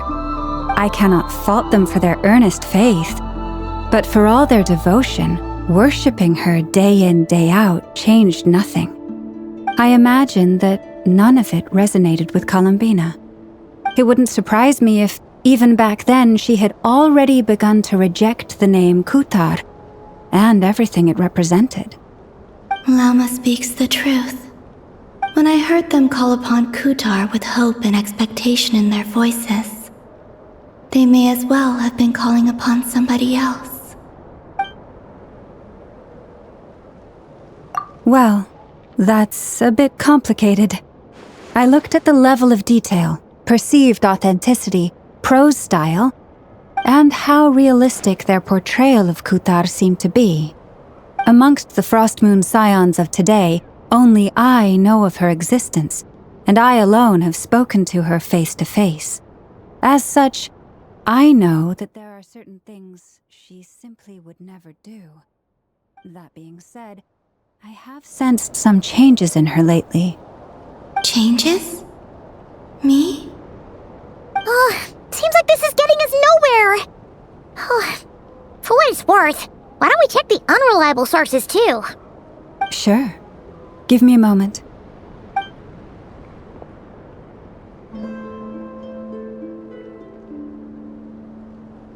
Exerting but a fraction of her divine might, Kutar sheared a great mass from the snow-capped mountain and cast it into the sea, upon whose surface shone the mirror image of the moon. Thus was formed the island of Hisi. Yeah, right. That doesn't even begin to pass the sniff test. The 3 moons are naught but lies through and through. Only one moon has ever shone for us, and Kutar is her name. The vast majority of ancient texts are filled with fanciful tales like these. I trust you understand my criteria a little better now. Kutar did not speak, merely gazing into the distance in silence. And where her gaze landed, this was her prophecy. Clearly, whoever wrote this text never even met Kutar. Otherwise, they'd know that her eyes are always closed. What about you, Traveler? What are you reading? Come on, let Paimon see. The child wished to build a wooden nest with which to shield a fledgling bird from the cold. But being so young and lacking in strength, the child could not snap the branches from the trees. Kutar was passing by. Upon seeing the child, she summoned forth a Kuhenki, who built a beautiful nest for the child. I remember that.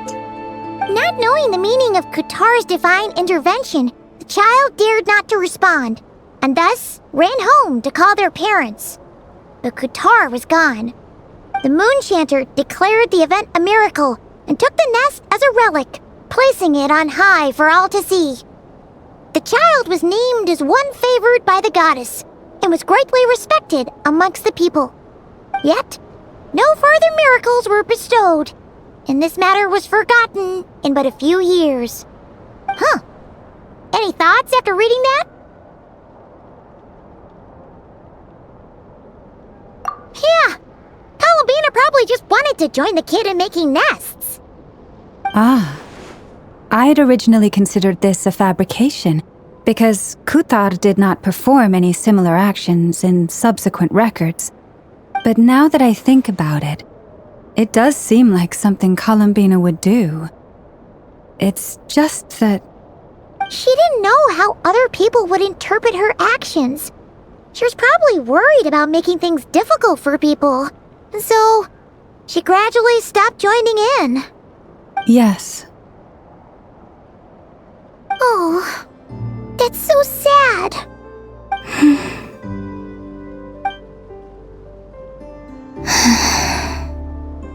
And now, I can make no such gestures of warmth, even if I want to.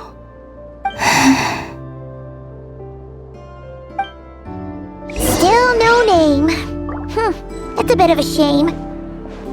But we did learn some interesting stories. That's gotta count for something. Varke said he was gonna set up a meeting with Arlecchino and Sandrone, right? Let's go back to Nasha Town and see how he's doing. Let's see. There's Varke. Oh, and it's Durina and Albedo too. Yeah, this is pretty much the same place we bumped into each other last time. I convinced them to stick around a little longer. We were all waiting on people, so I figured having a little company would help pass the time. So you've been waiting for us? Does this mean that you've already arranged things with the Fatui? Sure does. Now you're back, we can go meet up with them together. how'd your investigation of the Frost Moon Enclave go? Well, we didn't find out Columbine's true name. But apart from that, it went pretty well. Aha, just as well that I didn't tag along then. I'm sure our moon goddess wouldn't want every man and his dog knowing all about her private life. Still, desperate times, desperate measures, I guess. Someone had to do it. So, Varke was waiting on us, but what about you two? Are you waiting for Alice? Oh, no, we already met with her. We discussed that experiment I mentioned to you last time. Oh, and she also handed me this communication device. That's right. I understand she informed you about the relationship between the Phantom phenomena and Tevat's borders, yes? She wants me to help her with some more experiments on that front. She said that she'll contact me through this device with more information. Ah, I see. Following instructions and making observations. Pretty common research method. Takes me right back to Albedo's lab. Wait, then who exactly are you meeting? Someone you know. Albedo's met him too. But I don't think Miss Laume or the Grand Master have been introduced. Introductions are overrated, especially in cases like this. It's you! So? It's not like the Academia has prohibitions against going abroad. Also, I applied for leave. I've been writing to Hat Guy since obtaining a human form. I've already brought him up to speed on everything that's been going on in Nodcry. Hat Guy?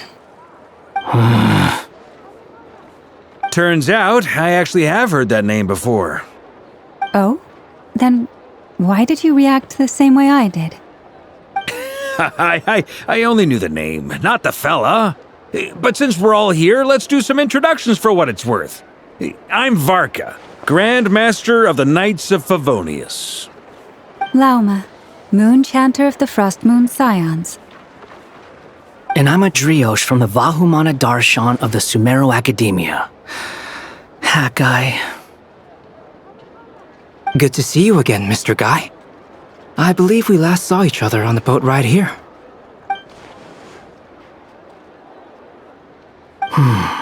Mind you, the only reason I came here is because there's someone I want to look into. Who's that? The Doctor, also known as Dottore, second of the Fatui Harbingers.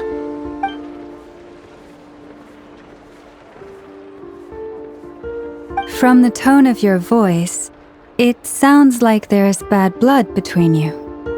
I was reviewing our archives and noticed that a lot of information about him was missing. Left a bad taste in my mouth. That's all there is to it. Dottore, or Zondique, as he was then known, once studied at the Academia, but he got kicked out before he could graduate.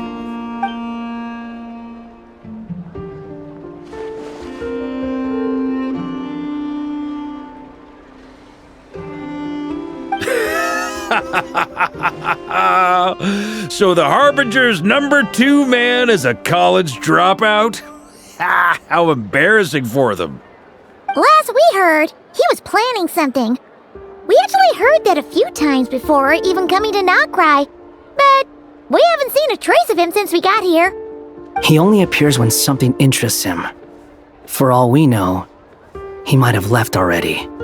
But the fact he did something here at all is worth noting. It'll fill a couple extra lines in his file.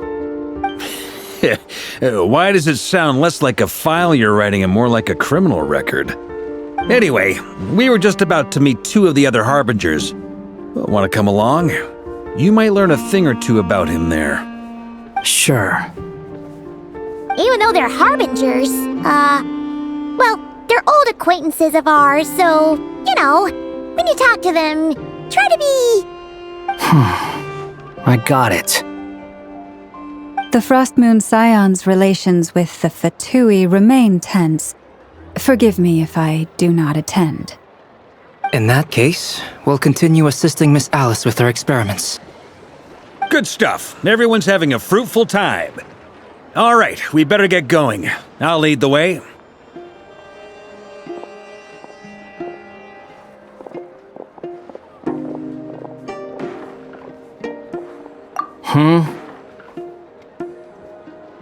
Well, yeah, that's obviously part of it.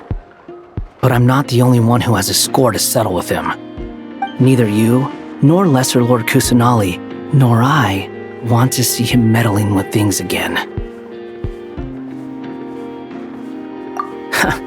What's the hurry? Don't worry. Pigeons always know which way home is.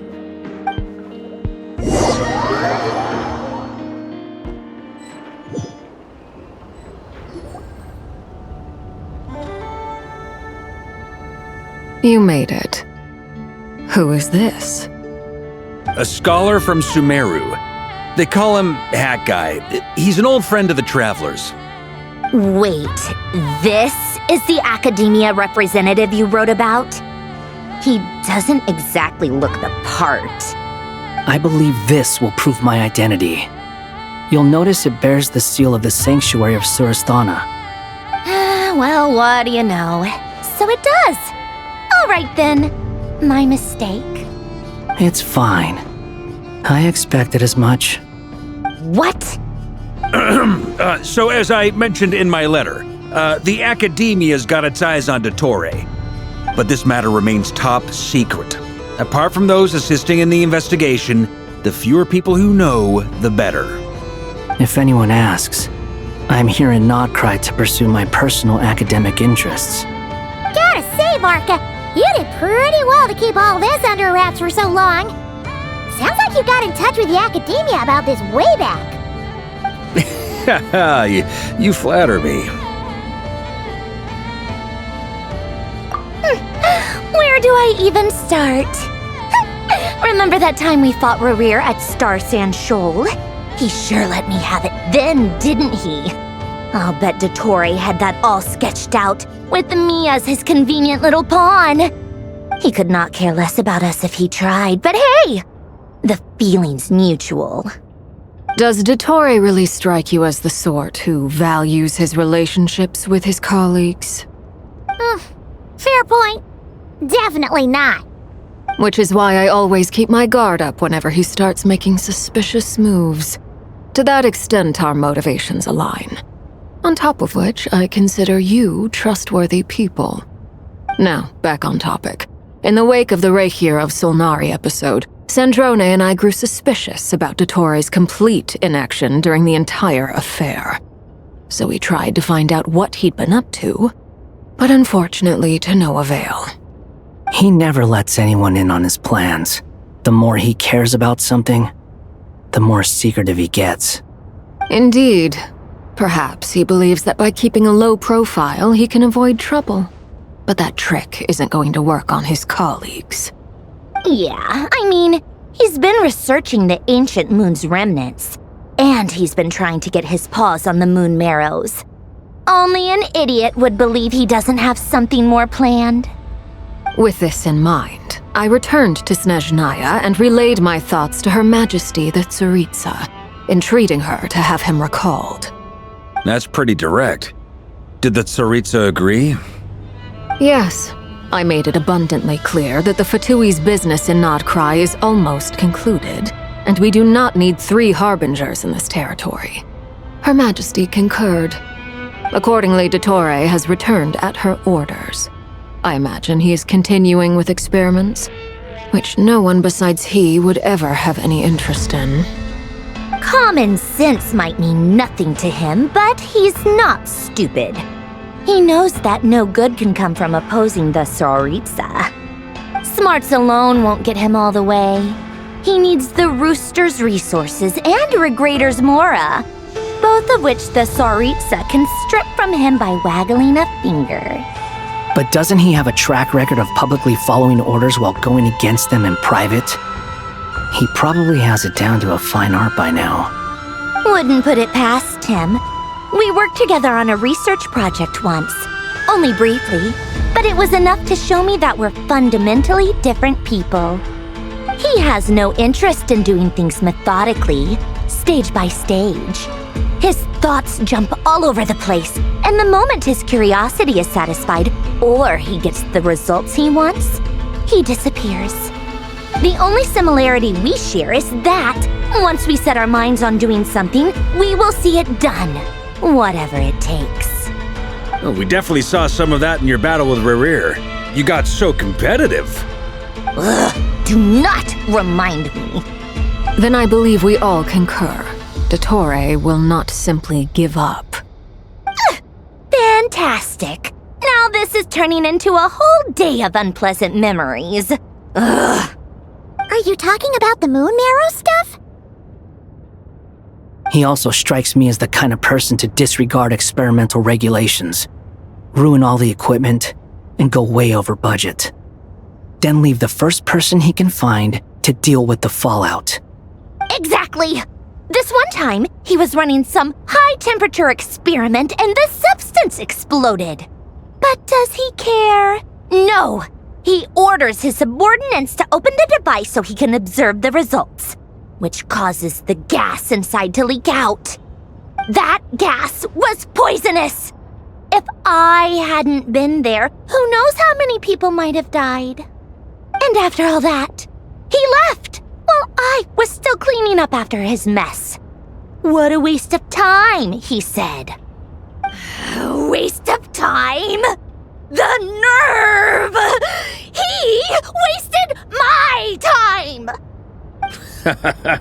You've been bottling that up for a while, huh? Hat guy, I must say, you seem awfully familiar with internal Fatui affairs, especially when it comes to Dottore. Thank you, Lady Harbingers, for providing such valuable information. I have no other questions for now, so I'll be on my way. Wait, what? You're just gonna leave? You're welcome to join if you want. Ugh. Just when Paimon thought he'd finally mellowed out. He makes quite the impression. I'll say. I've met tons of headstrong people, but not many of them would join me in bad-mouthing Dottore. Anyway, back to the main agenda. Barca, you said that Columbiene has gone missing? Or rather, disappeared. Yeah. We're working on building a connection between her and this world. The simplest method is to find out her real name. I've actually asked her that question before, but she said she didn't know. Considering our relationship, I doubt she was lying to me. As far as I recall, she was never dispatched by Her Majesty to claim a gnosis or anything like that. That Tsaritsa's plans had long contained a place specifically for her. I always thought that was weird. What could she do that the rest of us couldn't? Knowing what we do now, it's probably something related to Kavaki, right? More than likely. When she first arrived, Columbiene would often go to Her Majesty and ask when she could start the task assigned to her. But Her Majesty always gave the same reply. The time has not yet come. So she spent her days in Snezhnaya doing basically nothing. The Tsaritsa has summoned a beautiful blind maiden to be a harbinger, giving her the third seat by virtue only of her enchanting voice. It was a dumb and stupid rumor, but the reality of the situation made it hard to refute. And what happened after that? I imagine she stopped caring. She no longer seemed to care why she had been recruited, and Her Majesty never gave her any missions, so she just continued to sing in the flower garden. For my part, I was busy. So busy, in fact, that watching someone be that idol had me fuming. But still, I got the sense that she had long been used to a life of other people claiming she was needed when she wasn't. I just felt that having a place to stay would cost me something eventually. And so I waited quietly for the day that I would have to pay the price. And on the other end of that spectrum, you had me. Someone once told me that I had the lousiest work and the toughest luck. That's a good way of putting it.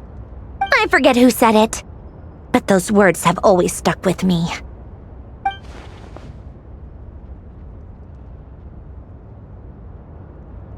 But you've done your job exceptionally well all this time. Because at heart, you are a conscientious person. What is it? Something come to mind?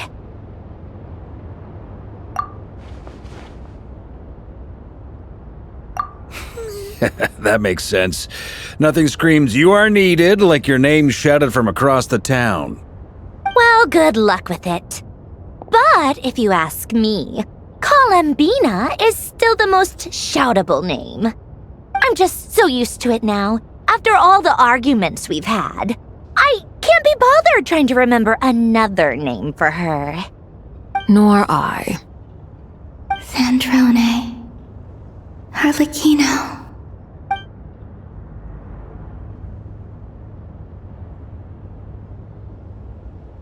Huh! It's a Sealy! Does that mean Nicole has news for us? Ladies, I thank you for your hospitality. If the chance ever comes up, I definitely owe you both a drink sometime. I'm sure it will. You can make your own way out. Heck, you've been here enough times, you probably know your way around better than I do. Okay, time to do what adventurers do best.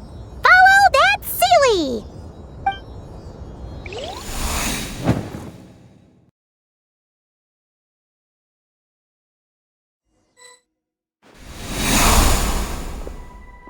Here you are.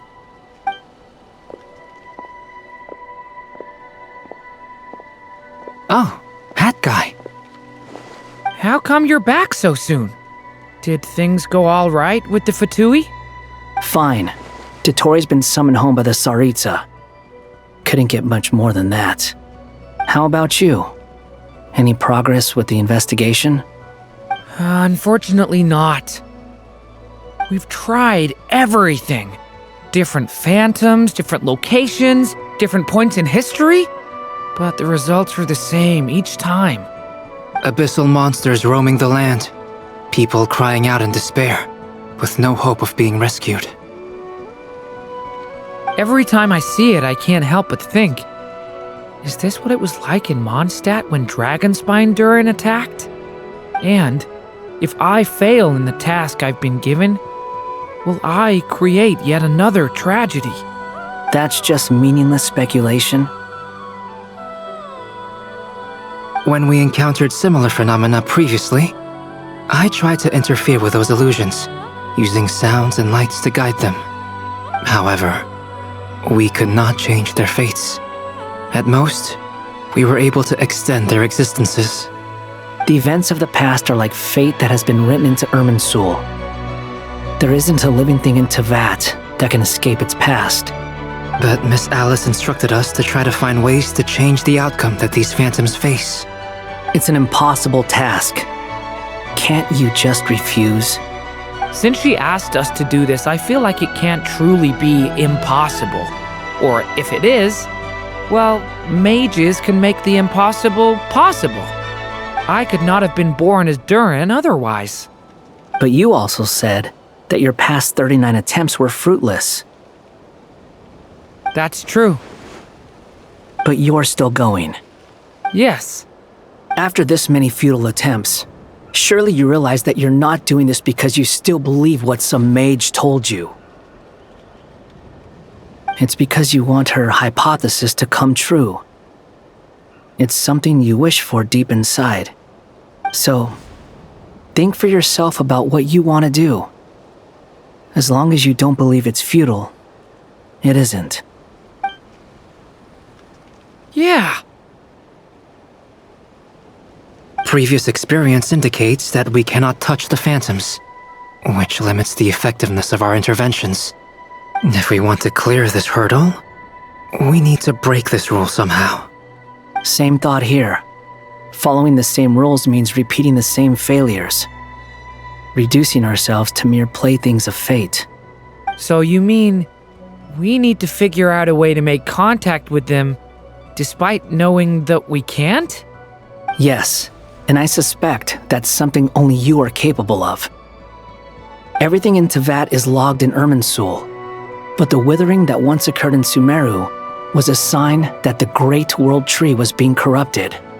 This corruption allowed things that should not have existed in Teyvat to appear. This is tantamount to rewriting reality to an extent. You're saying abyssal power might be able to affect those phantoms? No one's ever tried it before. If you're gonna try it, it'll take courage. And you have to be confident that you can control it. Is anyone there? Has anyone seen my daughter? She's missing. I have to find her. I hear someone inside. Spargana? Are you in there?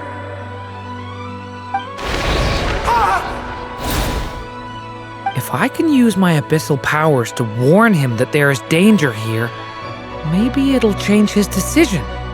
Maybe he'll stay away. Yes. The important thing is not the nature of the power, but rather how you use it. To intimidate and obstruct. Sounds about right for the Abyss. Let me try. I should be able to influence that thing. Have you seen a little girl? What? This isn't the time for that! Just run!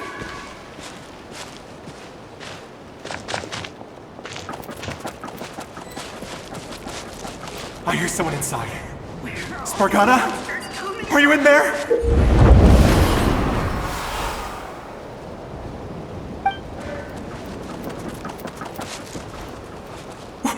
What is this? Looks dangerous. I should get out of here.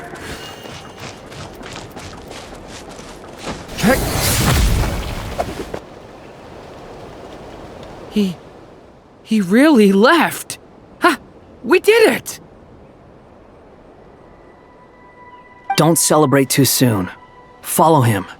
See what he does next. Monsters approaching from the front. You need to stop them and create an opportunity for him to hide.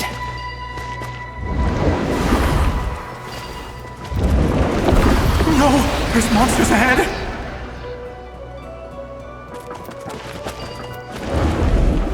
Wait, is that the barrier I saw earlier?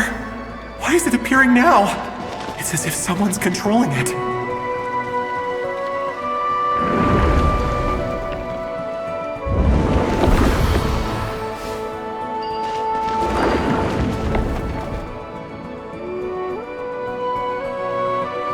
The monsters are gone. Is it safe now?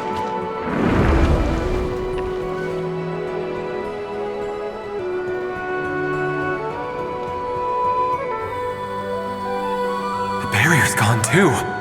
How odd. Anyway, I guess I'll keep going. Quickly, let's keep up.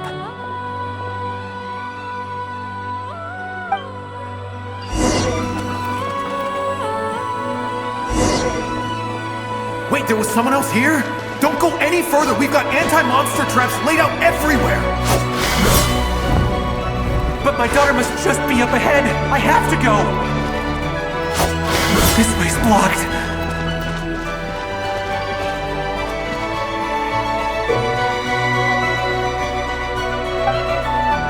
We might be able to use the explosives over there, but we need to take care not to hurt him.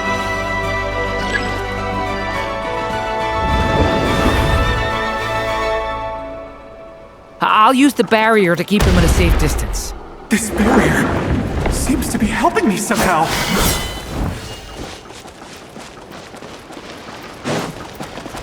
Hey, wake up! Oh, no good. Gotta keep moving ahead.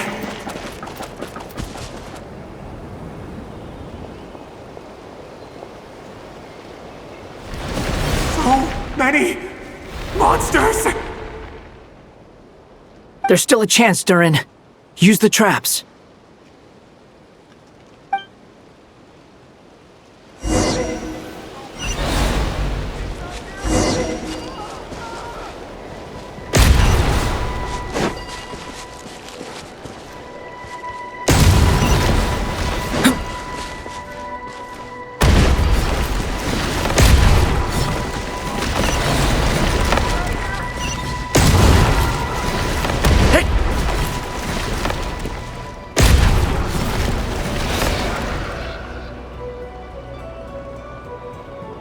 This is a new development. I've never seen this happen before.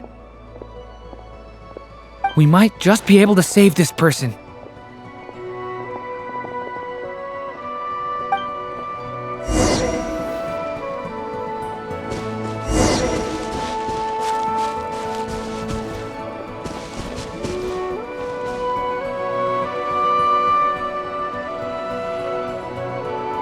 Hello there. Have you seen my daughter? Spargana is her name. She's carrying a large backpack. Get out while you still can, you fool. You won't find any survivors here. But I can't just leave her here. She must be so scared right now. Sorry. Wish I could help, but I haven't seen her. You'll just have to keep looking. Okay, thank you.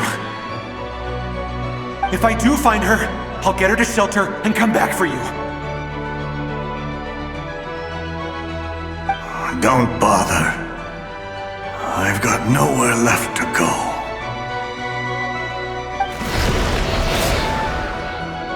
What's that noise?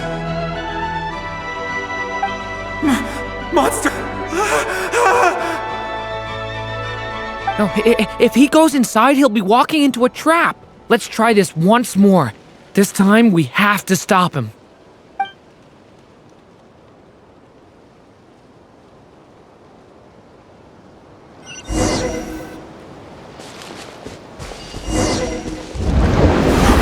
Why? How will I know where Spargana's gone like this? You know what? I'll trust this strange barrier. It's gotten me this far after all.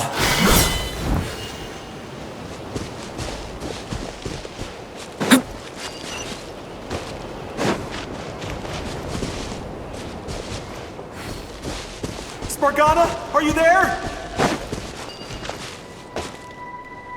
What? What's this? Hey! Let us out!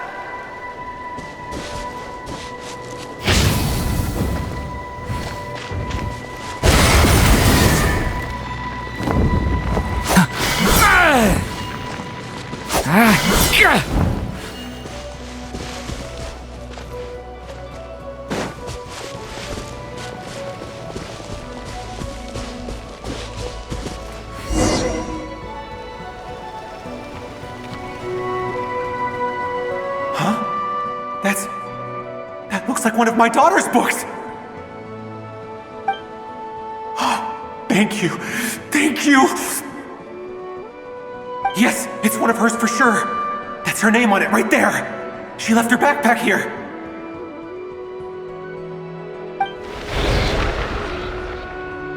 Durin, just like last time.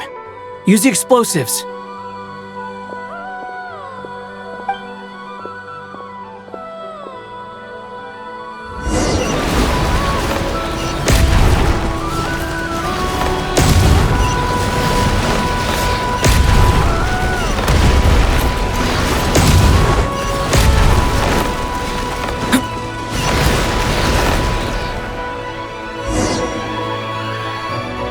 It won't work.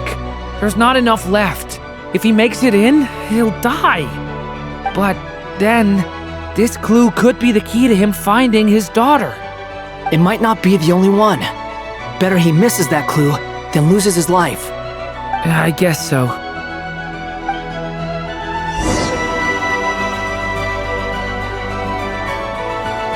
Stop him, Durin!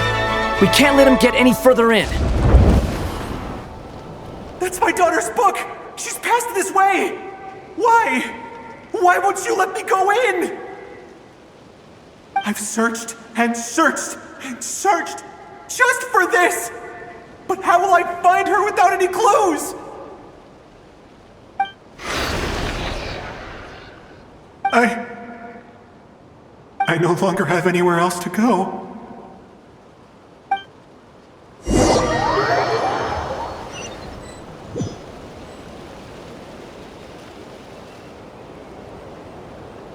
I'm sorry. I'm so sorry. He refuses to go anywhere else. Whether he opens this door or not, all that awaits him now is death. We couldn't change his fate. Albedo? Hat guy? Let's try one more time. I don't know how we're gonna do this, but I don't want to give up either.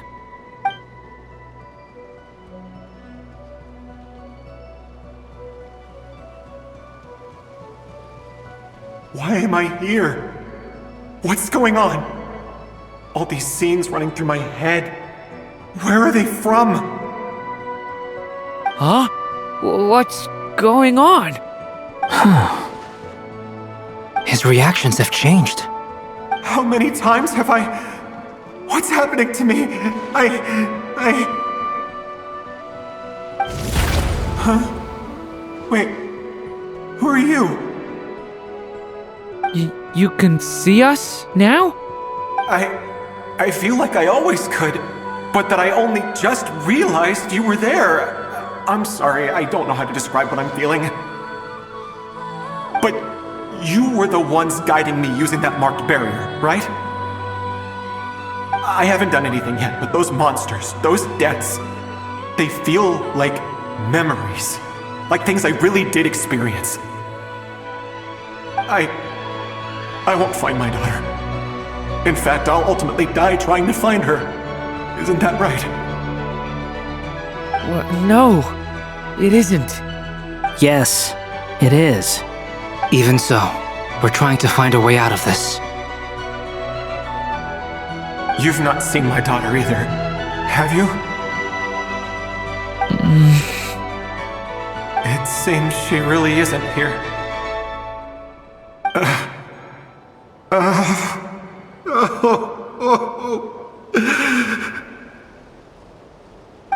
I'm sorry we couldn't help you.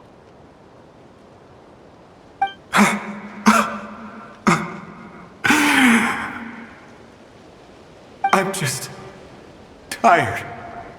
Maybe this is destiny. Maybe it doesn't matter how hard I search.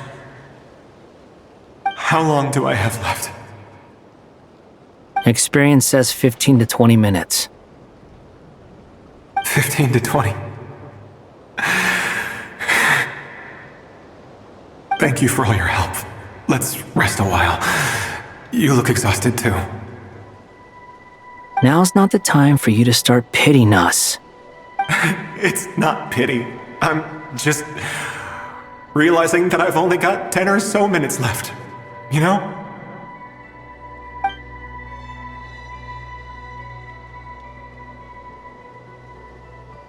You say you're from Mondstadt, yes? A place with windmills, where people enjoy limitless freedom? And you're from Sumeru, where they've built an academy into a giant tree? Yes. It seems you've never heard of either place. Those names are unknown to me, I'm afraid, yes. Have you heard of Hyperborea? I have, but I heard that it was destroyed in the distant past. I see. That was where my ancestors once lived. What about Delphi Pytho? Was it later rebuilt? I've never heard that name. Then what about Sal Vindagnir? I have seen that name on stone tablets on Dragonspine. But I'm afraid the only things left of that place are its ruins. I see. Sure enough, there was no way to turn this around, huh? I'm sorry. I was the one who asked to chat, but it seems like we're too many ages apart. There's barely any common ground to start from. It's alright. We did hear something new, at least. From how you speak of your lives, things must be going alright for you, I guess. They are. Mondstadt is a place of freedom and happiness. There's a lot of good people in the church and the Knights of Favonius, and even outsiders find that it's an easy place to feel at home. We have festivals a few times a year. Everyone gets together to drink, sing, and be merry. Sumeru is a lot more uptight. Not really the kind of place where you can relax. It's a nation fraught with problems wherever you look. But if all you want in life is to seek knowledge, I guess it's pretty much paradise. That's wonderful. In other words, after this all-devouring black tide passed, humanity did not merely avoid extinction, but rose to build prosperous civilizations anew. I mean, I can see you all right now. That must mean the future isn't a total mess, right? That's true. Well, time's almost up. Let's part ways, I think. Might be best if you don't waste too much time on me. The chances are slim, I know, but I'd like to spend these last few minutes looking for Spargana. If things work out, I'd love to tell her about what I've heard. May we meet again. Well, or not, most probably. In that case, may your wishes come true.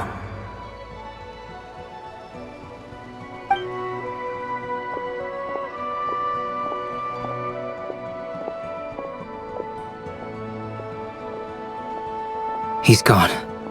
In a few minutes, he will meet the end that was his to begin with. The ending of this tale did not change, but I believe that we've just made the most progress we have yet. May your wishes come true. If only it were so simple. Hat guy, could I ask you a question? You've never talked about your past. It seems complicated, and it weighs heavily on you, too. Would you be willing to tell me about it? I mean, sometimes it's better to get things out in the open. Take that guy we try to help, for instance. At least he said goodbye with a smile, right? I know about Albedo's past. Our experiences are very similar, and he created me. As for you, you're my first friend, and you've witnessed every step I've taken. But by comparison, I know nothing about you. Either way, I mean, we're still best friends. But if I knew more about you, I might understand your thoughts a bit better. I've told you about myself. I'm a student at the academia. And what did you do before that? Prepared for the entrance exam? All right. If you really don't want to talk about it, I won't press you any further. I was a puppet built from the branches of a white tree, using technology left behind by the Conrian schools of mechanical engineering. A white tree? You mean an Irminsul tree? Yes, a branch of Irminsul that was once connected to the main tree. So you had a human creator too? Yeah, but my creator abandoned me after deciding that I was a failure. After that,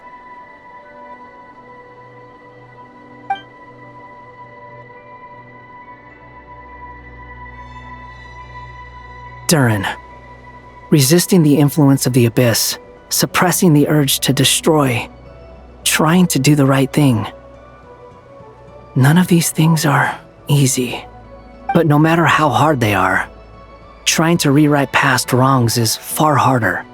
You asked me if you would create a new tragedy if you failed.